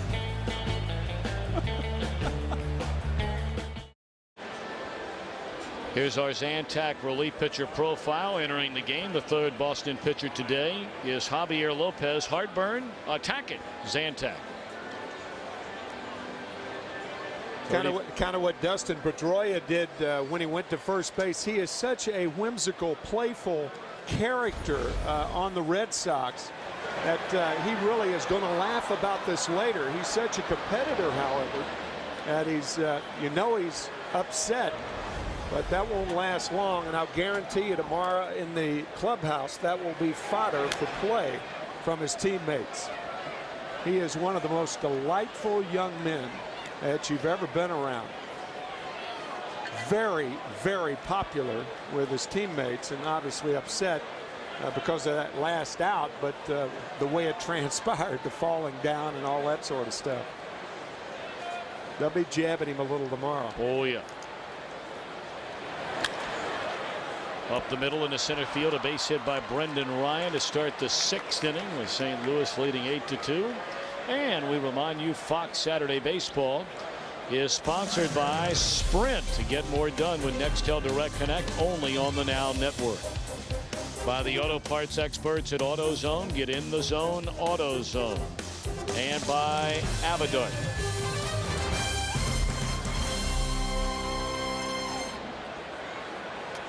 Brendan Ryan, his first hit in 3 at-bats, and here's Schumacher 0 for 1.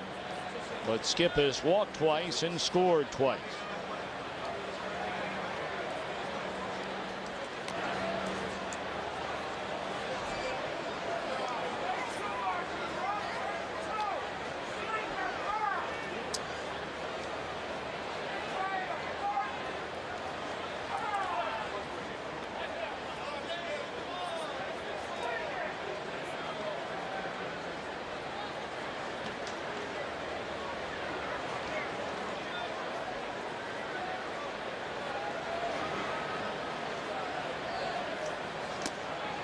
Schumacher shows bunt, takes high and away, 1 ball and 1 strike.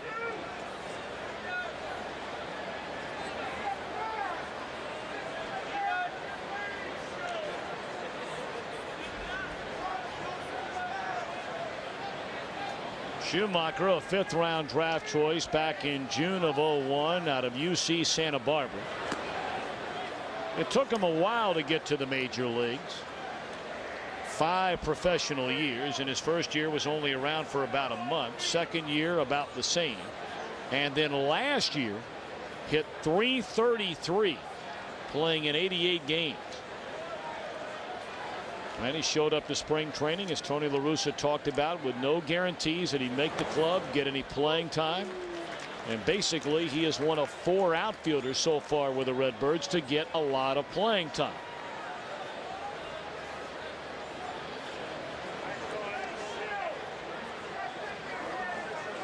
Tony La Russa intimating that hunger feeds production. When you're hungry for playing time, that is a good thing, and that really typifies what the Cardinals are all about this season.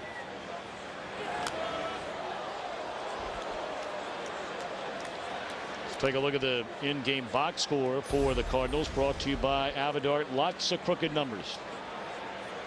Of course, a couple of hits, the grand slam for Troy Gloss in the second inning. Miles homered in the first inning. First time he's homered in a game since September of last year against Arizona. And Jason LaRue, a couple of more hits and 2 more RBIs. He homered in the game here last night. Yet another example of how the Cardinals, no matter who goes down, no matter who steps in, so far this year, the guy that's stepping in is stepping up.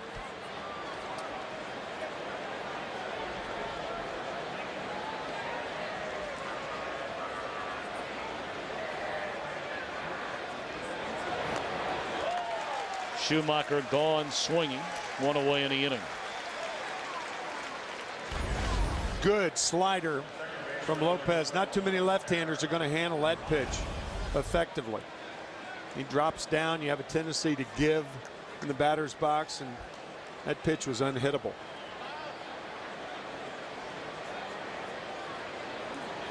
Aaron Miles turns around to bat right-handed for the first time today. He's 2 for 3, has scored twice, hit a 2-run home run. Strike 1.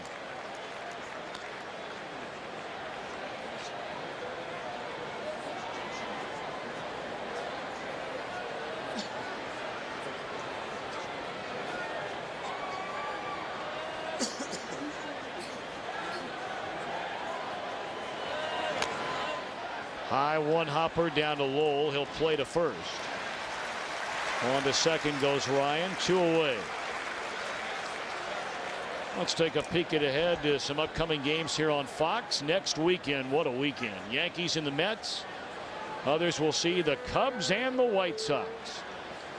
And then a renewal, one of the great rivalries in baseball, of course, the Red Sox and the Yankees.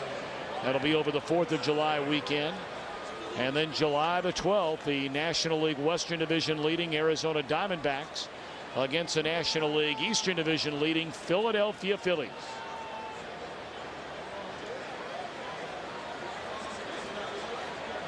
Ryan Ludwig with a runner at second and 2 men out. A bouncing ball fielded in short center by Pedroia, and the inning is over. Good play. St. Louis after 5.5 with an 8-2 lead.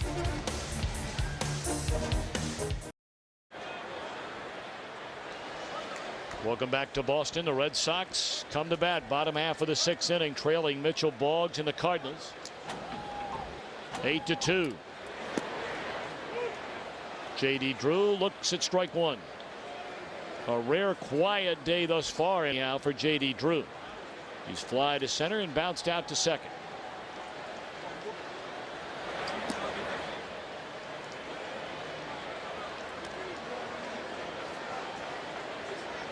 Ever since David Ortiz went down with a wrist injury, Drew has been a monster for this Boston team.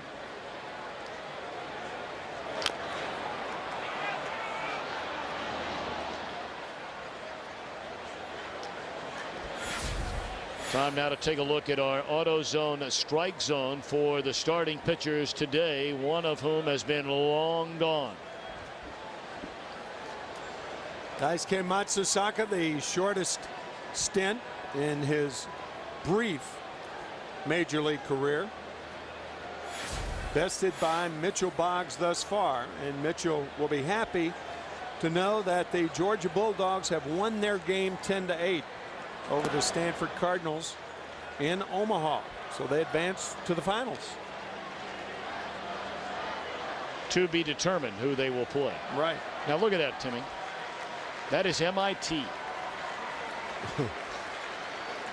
Does that surprise you looking at that? That would be MIT? For obvious reasons, I've never been near that place. Yeah. The reason I say that, they don't want you rubbing off on anybody. No, over there. they don't. They don't. They don't want a guy who counted for 3 for a living to be anywhere near that place.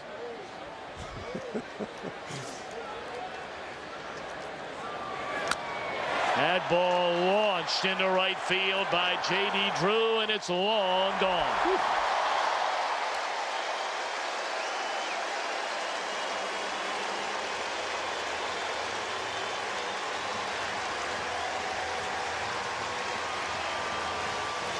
Drew with home run number 14.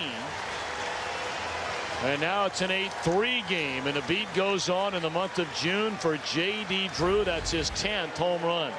He is the most valuable player in the major leagues in June. Foreman with the Cardinals has never done better with the Red Sox.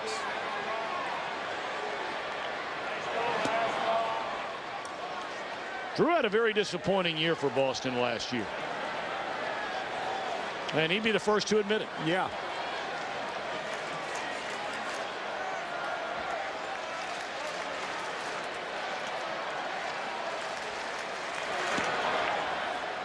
What made Red Sox fans kind of forget his year was not only the Red Sox winning, but how he contributed to their winning. The grand slam home run in Game 6 of the ALCS against Cleveland. Huge blow. Okay, at 360 during that league championship series. Consider this. If Drew hits another home run in the final 10 days of June, that will equal his home run total all of last year for Boston. Kyle McClellan gets loose in the bullpen. So Drew has a chance to hit more home runs this month of this year than he hit all of last season. Yeah, that's remarkable.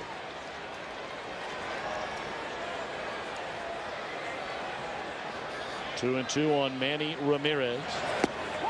And there's strike three called, and Manny knew it. The first strikeout today for Mitchell Boggs. And a fastball at the knees on the corner.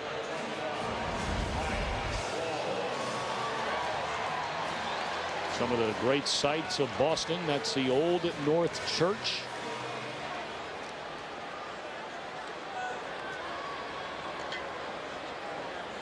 The harbor just beyond.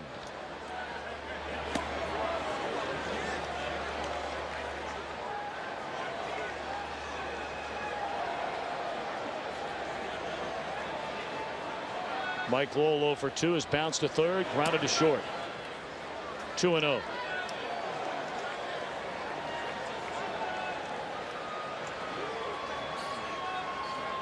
Still a very good pitch count here for Boggs. We're in the bottom of the 6th inning, and that was his 80th pitch of the game.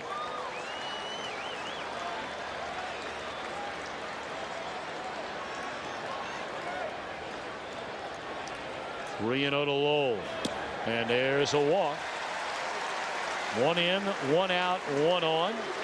Let's check in with Jeannie Zelasco from Los Angeles. And we take you to the bottom 6 at Dodger Stadium. The Dodgers right back in this one, courtesy Matt Kemp. Solo home run off CC Sabathia ties the game 1 apiece as we wrap up the 6th inning.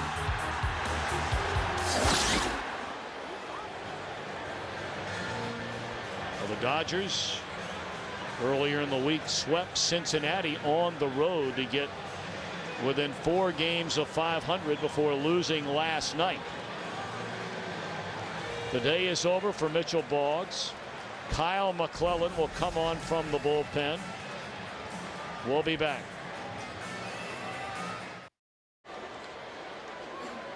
Pretty good outing today for Mitchell Boggs. 5 1/3 innings, 3 runs, walked a pair, struck out a batter and hit a batter.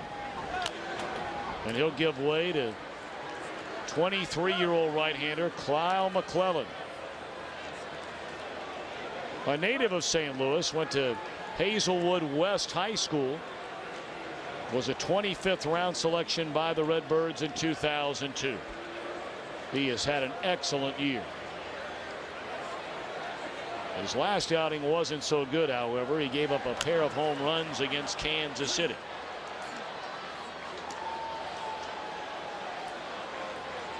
For last night's game, I was talking and kidding Mitchell Boggs and asked him if he ever was kidded about his last name.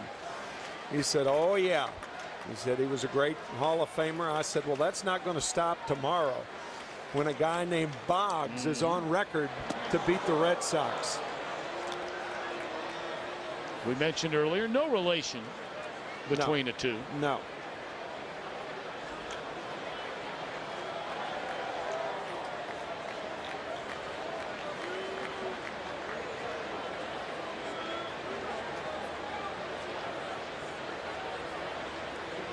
That unusual batting style of Kevin Youkilis. I don't think I've ever seen anybody slide the right-handed or left-handed hitter, slide that right hand down into hitting position.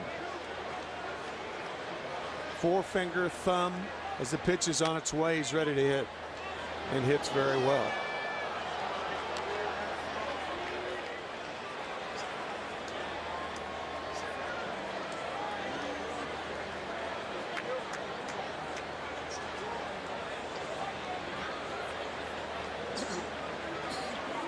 One and two on Youkilis.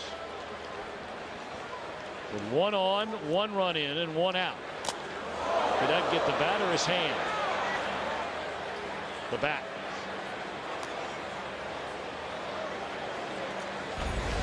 Kevin already hit by a pitch in this ball game.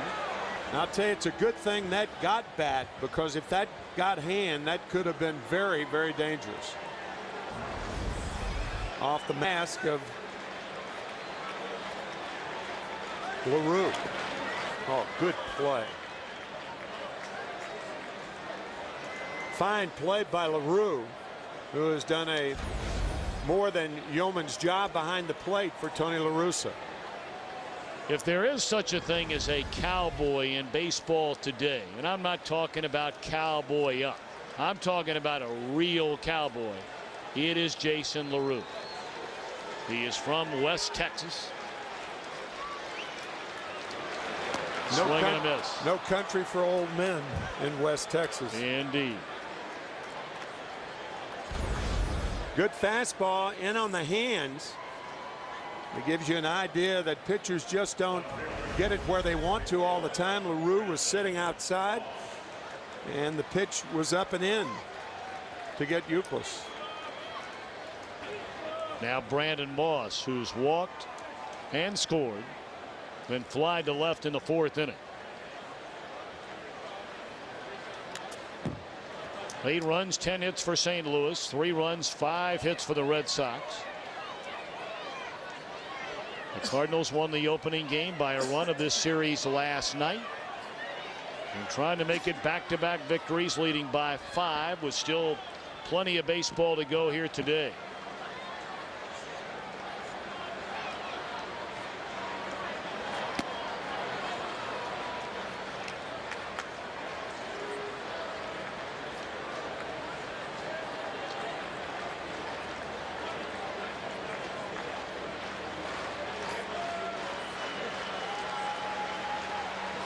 A ball and a strike on Brandon Moss.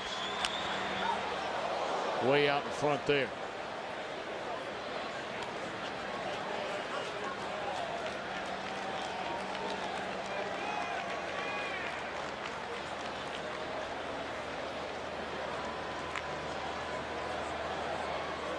McClellan made the opening day roster this season for St. Louis.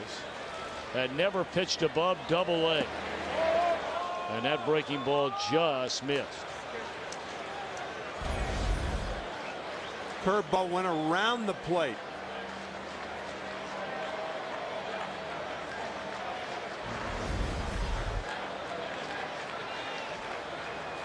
Now the break-even pitch. Ooh. Moss had a pitch to hit right there. Fastball belt high right down the can.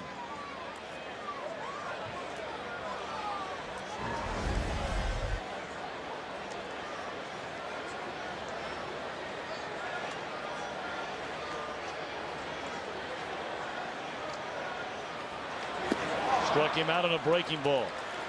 Well done by McClellan. Back-to-back strikeouts in relief of Boggs. We're back to Boston after a word from your local Fox station. You're watching Major League Baseball on Fox. Of course, the entire night gets started with a New York style parade down 6th Avenue. That is going to be something else. Hall of Famer after Hall of Famer continuing to commit to being there. Greatest display of the Hall of Famers ever. The current All-Stars, the 2008 All-Stars, will be part of that parade as well. That ball in the air to deep right center field, and it is gone. A home run by Ann Keel to start the 7th inning to give St. Louis a 6-run lead.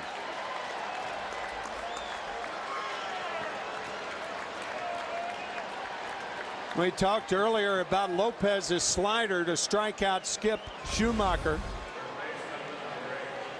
That nobody in baseball would hit that pitch. Well, not many left-handers will miss that last pitch he threw to Ann Keel. A fat slider down the fat part of the plate, and Lopez knew it.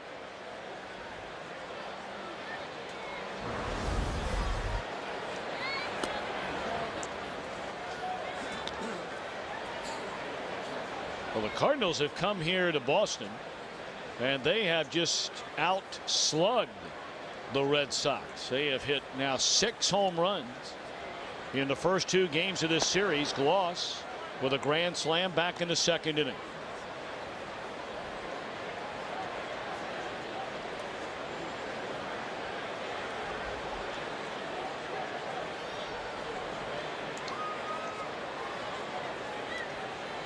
Two and 0 on Troy Gloss. 2 balls and a strike. Let's take a look at our Burger King hot zone. On the Cardinal third baseman.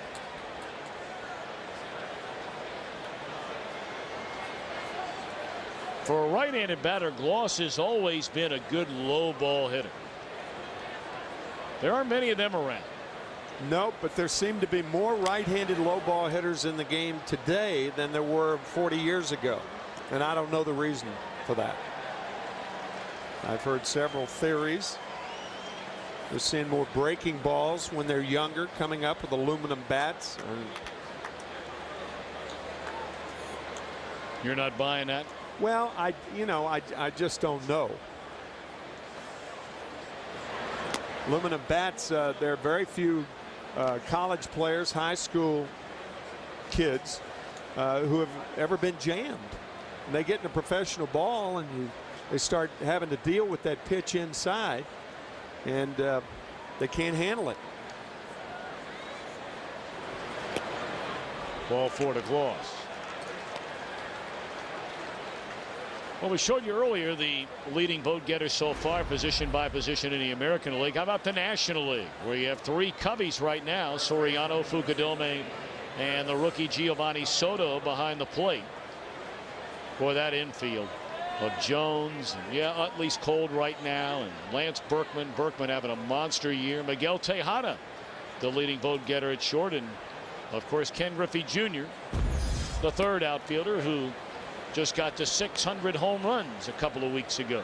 One bad thing about the All-Star game for juniors, he'll have to go back to New York. Yeah. After comments saying that it was on the schedule, as David Artsma is warming for the Red Sox. Pull to the right side, tag, no. They get the out at first. Good try by Pedroia, but lost to second with 1 out in the inning. Ken Griffey Jr. telling Jay Greenberg of the New York Post that the trip to New York was on the schedule, but he didn't particularly like coming back to New York. I'm sure that will not endear him to a lot of Yankee fans, seeing Jr. in the All-Star game. I mean, if Junior's going to make those kind of remarks, he should have made it after the All-Star game, the way I look at it. You know. They got to admire the guy because he might be coming back, and he knows he's going to be there for the whole weekend. And so far, Junior's had a nice stay in the Bronx. The Reds beat him last night and beat him again today. Yeah. Junior knocked in a run in that game last night. Don't know what he did today. Actually had 2 more hits, and so 3 for 8 so far over the weekend with a run batted in. The junior better get used to New York State, because 5 years after he retires, he's going to have to go to Cooperstown.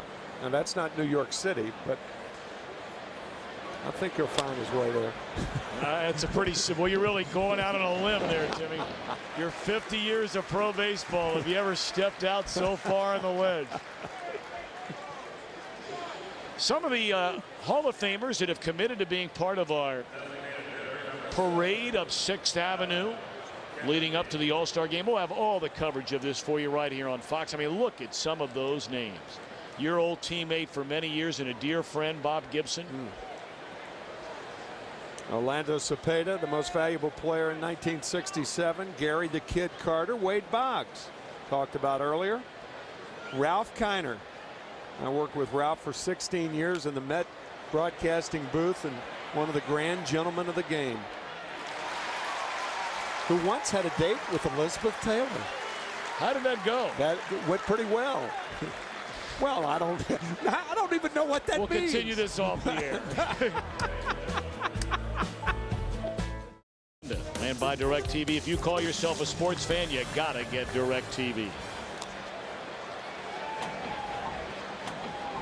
The Red Sox trail 9-3. They trailed from the get-go 8-0 after an inning and a half. They got 2 back in the bottom of the 2nd. Made it a 5-run game on the Drew home run in the 6th inning. But then Ankiel answered that with a long one in the 7th. And Boston bats against reliever Kyle McClellan here in the bottom of the 7th inning. Veritek, Cora, and Ellsbury due up.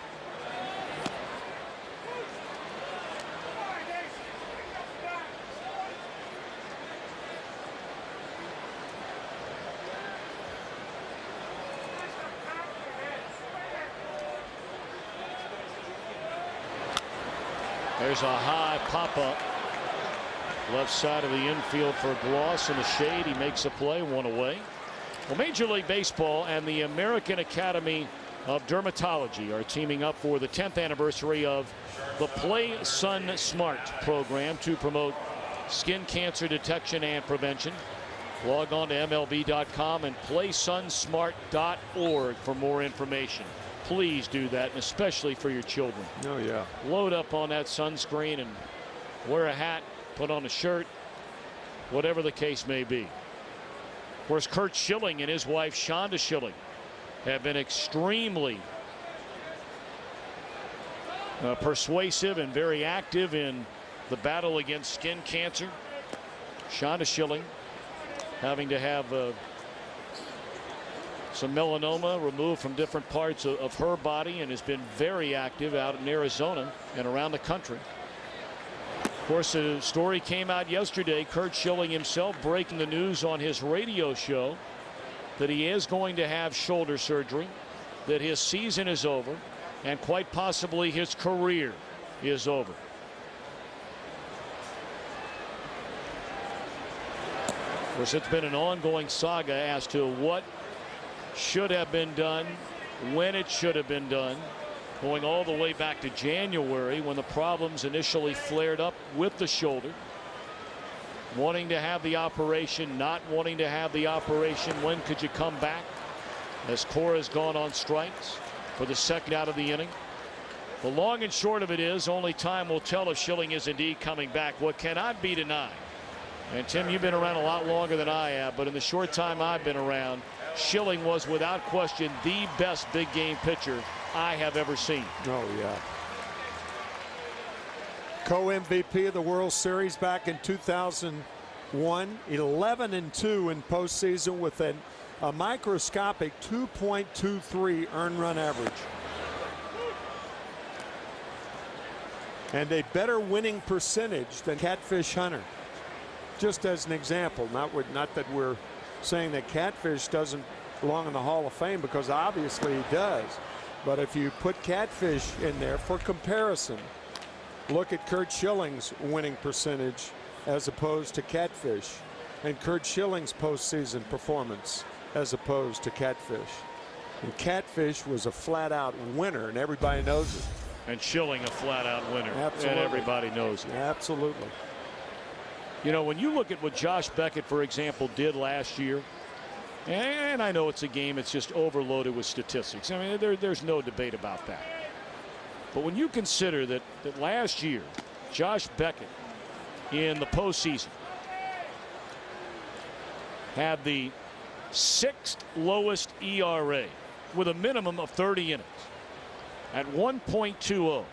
Everybody else on the list, Bert Hooton in 81, John Smoltz in 96, Hershiser in 88, and El Duque in 99, all right around 30 to 40 innings. Schilling has the 4th lowest and pitched 58 1/3 innings that postseason for Arizona.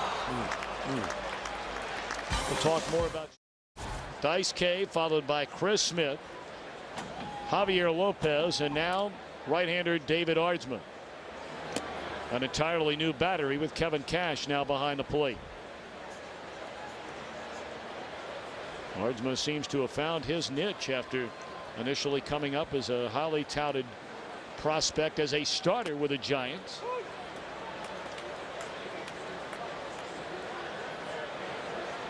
There's a saying in baseball that hitting is contagious, so is winning. I think when players become a part of a winning organization, and the Red Sox, of course, have been world champions in 2004, 2007, it rubs off on you. You become better. You're a better player. And I think Aardsma is a better pitcher now than he's ever been. Fouled back out of play. Let's take a look at our game summary brought to you by Flomax. Solid outing by Boggs today. First time ever facing Boston, pitching in his ballpark. 5 1/3 innings, allowed 5 hits, 3 runs. J.D. Drew, we talked about his monster month of June. Red Sox have only lost 1 series here at Fenway all year, and they're 6 outs away from losing their 2nd. Let's get back to Curt Schilling for a minute as Ryan is struck out. In your opinion, Tim McCarver, and we made the comparison to Catfish Hunter. We did not make the comparison with names like Bert Blyleven or Jim Cott, just to name a couple of guys that have, you know, had really their numbers dwarf Curt Schilling in many respects, especially in the win column. Yet they're not in the Hall of Fame. For your money, is Schilling a Hall of Famer? Well, I think so. And I answered it. We were talking about it in the truck hours before the game. I think so. I think his postseason record is going to be the thing that pushes him forward. Certainly, when you compare him with a guy like Catfish Hunter, who had such remarkable success with the Oakland Athletics, at 3 straight world championships, the winning teams that he pitched on. I've got to tell you, though, up until a couple of years ago, even with his postseason record, I did not think Curt would be elected to the Hall of Fame. But you look at his numbers right now, you look at the bloody sock game, I mean, and all of those things piled up year after year after year, and his postseason performances, I think, point toward his eventually getting elected. I don't think he's going to be a first-year ballot. Ken Rosenthal, as a longtime member of the Baseball Writers Association of America, you have a vote. And if you had to vote today, Kenny, yay or nay on Curt Schilling? It would be yay, Tom, but I'm with Tim. It's not a slam dunk. I don't think he's a first ballot guy. And he's a very unusual candidate because his resume is largely based on what he did in the postseason. There aren't many pitchers who are in the Hall of Fame who have that kind of career-type resume. But Schilling was, beyond that, a guy with a tremendously high strikeout rate. He won 20 games 3 times. He is a pitcher who helped this team win 3 World Series and was a pivotal member of those teams. So I say yes. And in fairness, Ken and Tom, you know, you have more of an opportunity with the extra round of playoffs now to be more of a force in the postseason. Even though Curt did establish himself for the Philadelphia Phillies in 1993 against the Toronto Blue Jays, winning that big shutout in Game 5 to force Game 6 back in Toronto. But I think in covering everything, it's a lot easier to be effective, and I'm not saying it's easy, but you have more opportunities to be effective in the postseason now compared to when there was just a World Series or when there was divisional play and no first round 3 out of 5.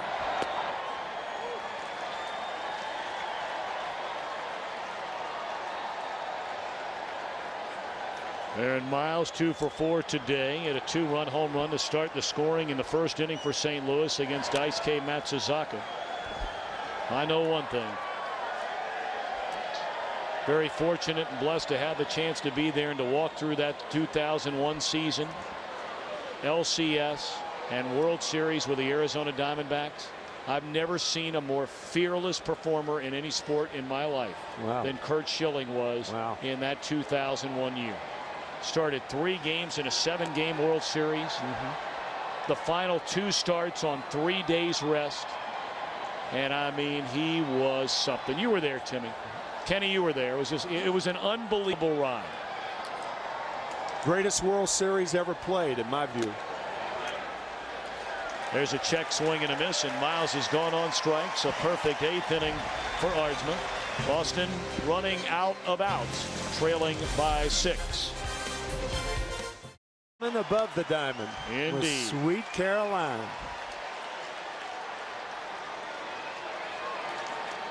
Veteran Russ Springer. Been around a long time and just continues to get better and better and better, having an excellent season for Tony La Russa. Key pitch in last night's game with the bases loaded, nobody out. Russ Springer enticing a ground ball double play from one of the toughest outs in a clutch situation in the game, and that's Manny Ramirez. That was the pitch of last night's game, says Tony La Russa. Well, the Red Sox 3 times last night had the bases loaded, and they only scored 2 runs. One on a sac fly and the other on that double play. Yeah.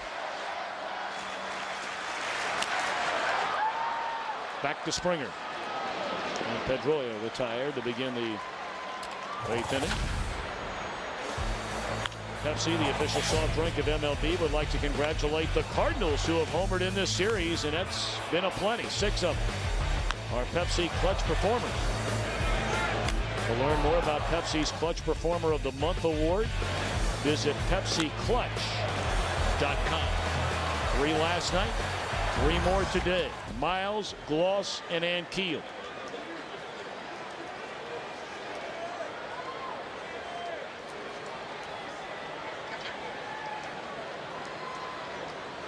Drew, of course, is homered for Boston. That came leading off the 6th inning, his 14th of the year and his 10th this month. If you're wondering about the major league record for most home runs by any player in the month of June, Sammy Sosa. I was there the final night he hit that home run in '98, his 20th home run of that month. Into right center field, caught by Schumacher. That 98? 98. Yep.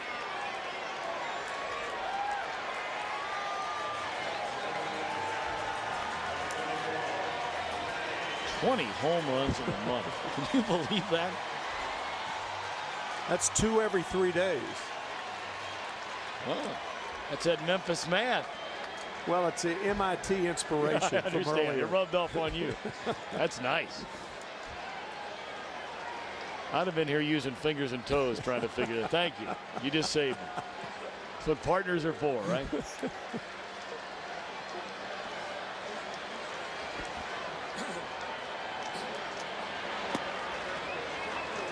Now Manning, who's been on once.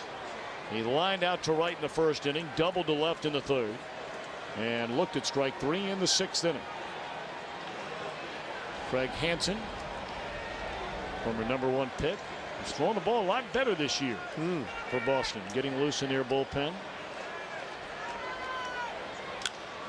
And he drives one to straightaway center, but lots of room out there for Ankiel.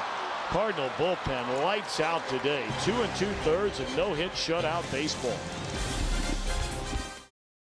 Take a look ahead at next week. Some will see the Cubs and the White Sox from the south side of Chicago at U.S. Cellular Field. Others will see the Yankees and the Mets. Kick it off at 3:30 Eastern, 12:30 Pacific, and now taking over in the top of the 9th inning. Right-hander Craig Hansen.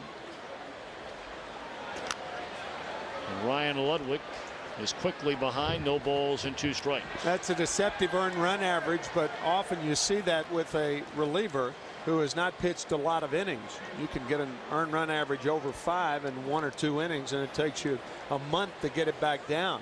But you're right about Craig Hansen. He's shortened his delivery. He's not bringing the arm back as much. He's leaving the ball in the glove a lot longer in his delivery. It's a different pitcher now watching him pitch than, say, last year when he was all over the place. John Farrell has done a wonderful job instilling confidence in Craig Hansen. Still a work in progress. Right. We saw him last Saturday when he got his first major league career save and really was done a huge favor by the man we talked about earlier. Ken Griffey Jr. swinging at a pitch, and they had him on the ropes because he couldn't find the strike zone. Sometimes when a hitter has an errant swing, he can redirect the pitcher back into the strike zone.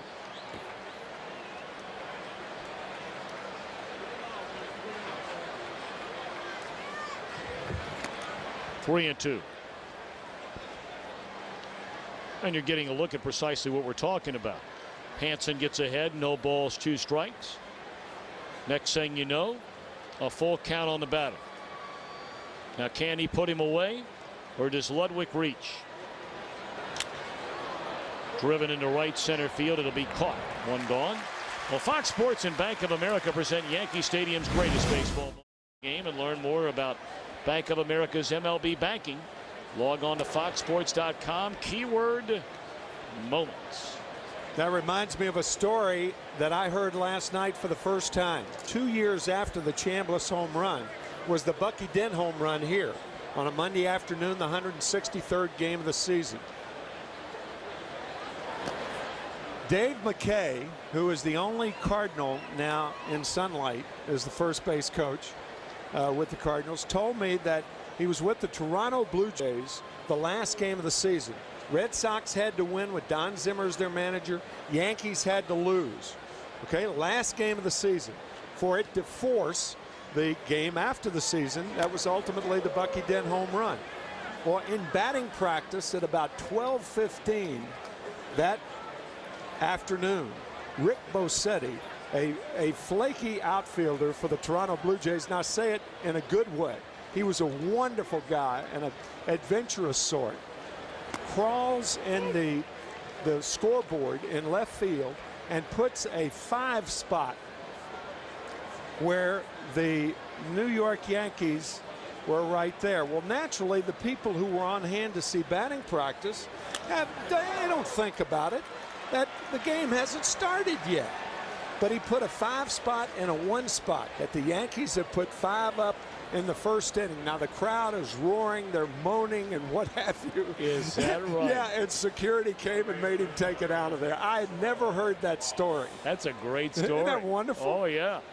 And talk about getting under skin in a hurry. Oh, my gosh. Yeah, I mean, the Red Sox had to win that game, and they ultimately won it. The Yankees ultimately lost it to force the Bucky Dent game. This was the day before. And McKay, as a member of the Toronto Blue Jays, and they are roaring in the dugout and around the batting cage. They're taking batting practice. Put up a 5 spot for the Yankees in the first inning, and the game hadn't even started yet. Oh, boy.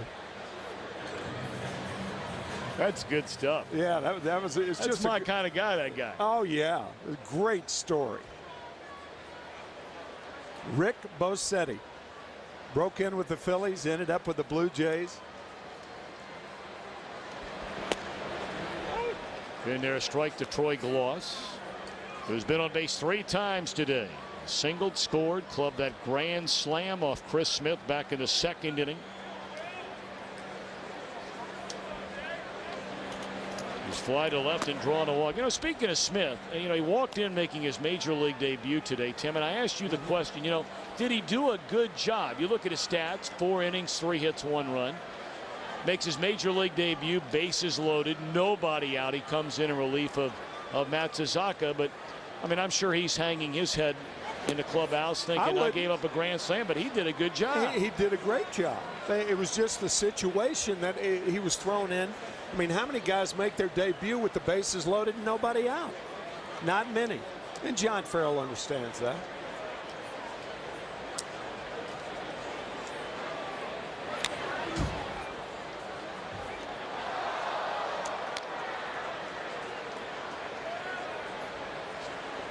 Still 3-2 on Gloss. It's been all St. Louis right from the get-go here today. After winning a one-run decision last night, the Cardinals scored 4 in the first, that same number in the second. And this one is hammered down the left field line, foul.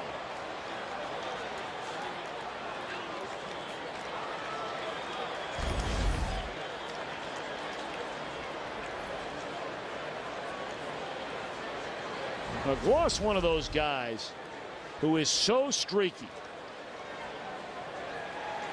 but he is starting to put together a very good year and is the kind of player that if he has that confidence, he could all of a sudden end up having an enormous year for St. Louis. He's just that kind of player. And when things aren't going great, he gets very down on himself. But when things are going good, he can keep it rolling for a while. 2 gone in the inning. Take a look at our game-changing plays. Brought to you by Sharp Aquas LCD TVs, the official HD TV of Major League Baseball. Dice K just didn't have it today. No. He faced 12 batters, walked 3, allowed 6 hits, and ultimately charged with 7 earned runs. Sharp Aquas, change your TV, change your life.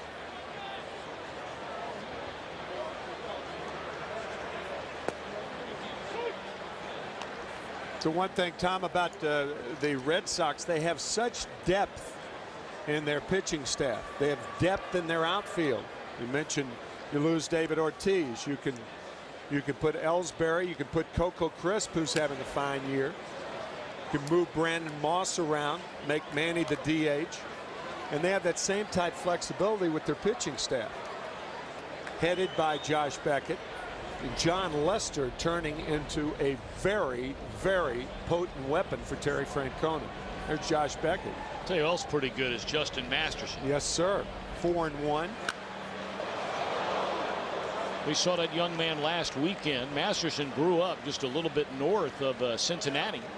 And so he was pitching in front of family and friends last Friday night. And although he did not get the win in that game, he was very impressive for those of us that had not seen him pitch before. Second round draft pick. 6'6", 250 pounds. There you get a look at Mr. Masterson. He came back in his next start to get the victory. He's 4-1 with an ERA exactly 3. And that's in 6 big league starts.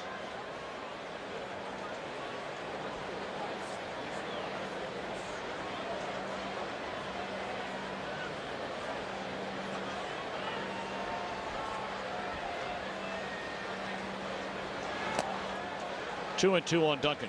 That's why, Tom, going through a broadcast and a telecast without mentioning the Tampa Bay Rays is odd nowadays. They've played so well, only a game and a half behind Boston.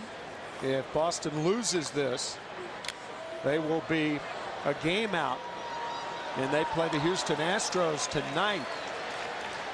But Tim, I got to be honest with you, there are a lot of people in Tampa Bay that aren't paying attention to the Tampa Bay Rays, and it's really a shame. I mean, for a franchise that started in 1998, and you see 13 games over 500. They played a home game last night at 14,000 people there. Yeah. Joe Madden has done a great job. They've cleared out, some of the suspect character problems they had on that team. Yep. It's an exciting team. It's an aggressive team. It's a fast team. Yep. It has excellent starting pitching.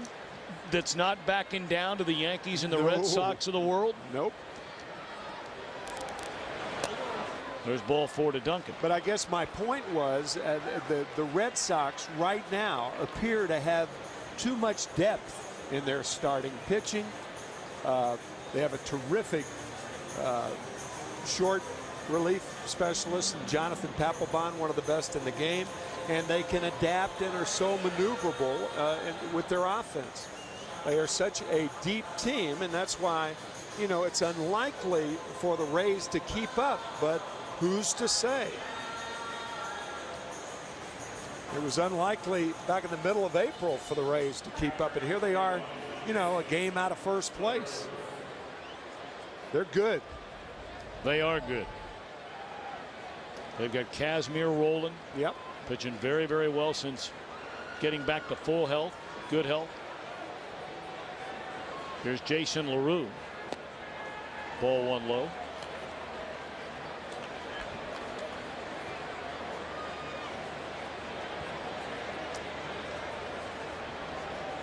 Papelbon doesn't figure to get any action here today. He had a rare blown save a week ago today when we saw the Red Sox on Fox. Allowed a ninth inning game tying home run to Edwin Encarnacion.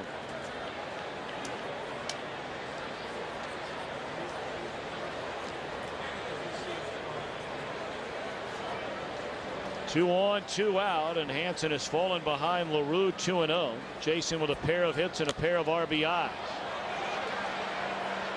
Into foul territory, and room for Lowell, which will end the inning. So Boston comes to bat last of the night, trailing 9-3.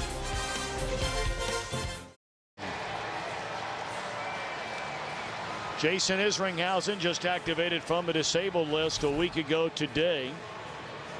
Made 2 rehab appearances. They were starts. One at Palm Beach, the other in Springfield. Missed 26 games with a laceration to his pitching right hand. Went on the DL May the 16th. He is 8 saves shy of 300, but he has not been put back into the closer's role by Tony La Russa. Ryan Franklin is still their closer. Isringhausen telling me last night that he's got to get back. It's not his arm, it is mine. Check up from the neck up. Got to get back to that devil may care attitude that you've got to have as a short reliever. Devil may care attitude and a short memory.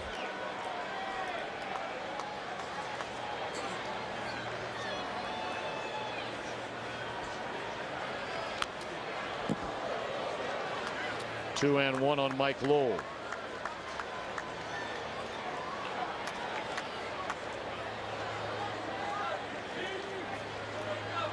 You know, the thing that's scary for the Chicago Cubs or, you know, any other would-be wild card contenders, assuming the Cubs stay in first in the Central and the Cardinals maintain the best second place record in baseball.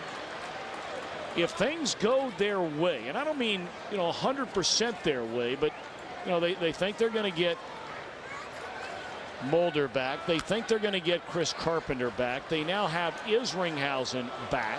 You know, Pujols is coming back. If they hit on 3 out of the 4, arguably 2 out of the 4, I mean, Pujols seems like a pretty safe bet, knock on wood. But if they hit on 2 of the other 3, this could be an even more surprising year for Cardinal fans.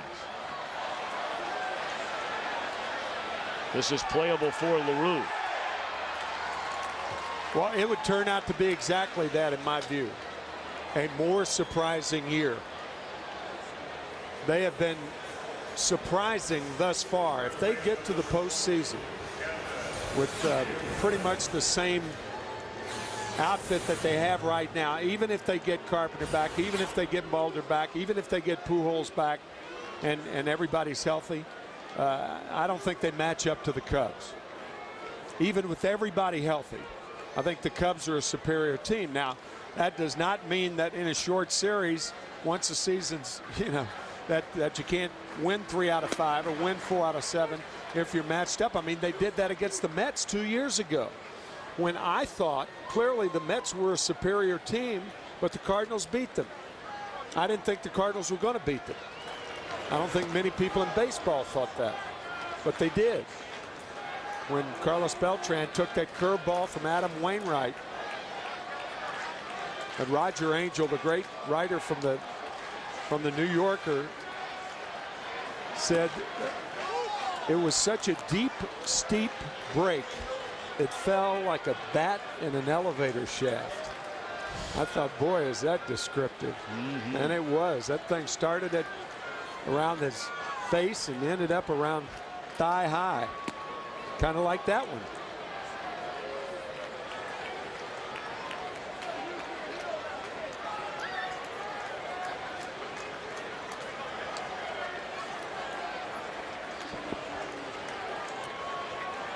Two to Euclid.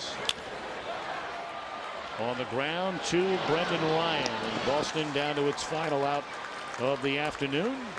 The producer of today's game, Pete Macheska. Our director, Bill Webb. Our associate director is Aaron Stoikoff. Our broadcast associate, Brian Biederman. Our technical producer, Sid Drexler. Our technical director, Jonathan Evans. The senior producer of Fox Sports is Bill Brown. The executive producers are David Hill and Ed Gorn. Our thanks up in the booth statistically to Mark Wagner, Wayne Fiddleman, David Corris, and our entire crew. We thank everybody that has helped make this telecast possible. That one lofted into left field, a base hit for Moss, his second hit. First hit today, second time he's been on.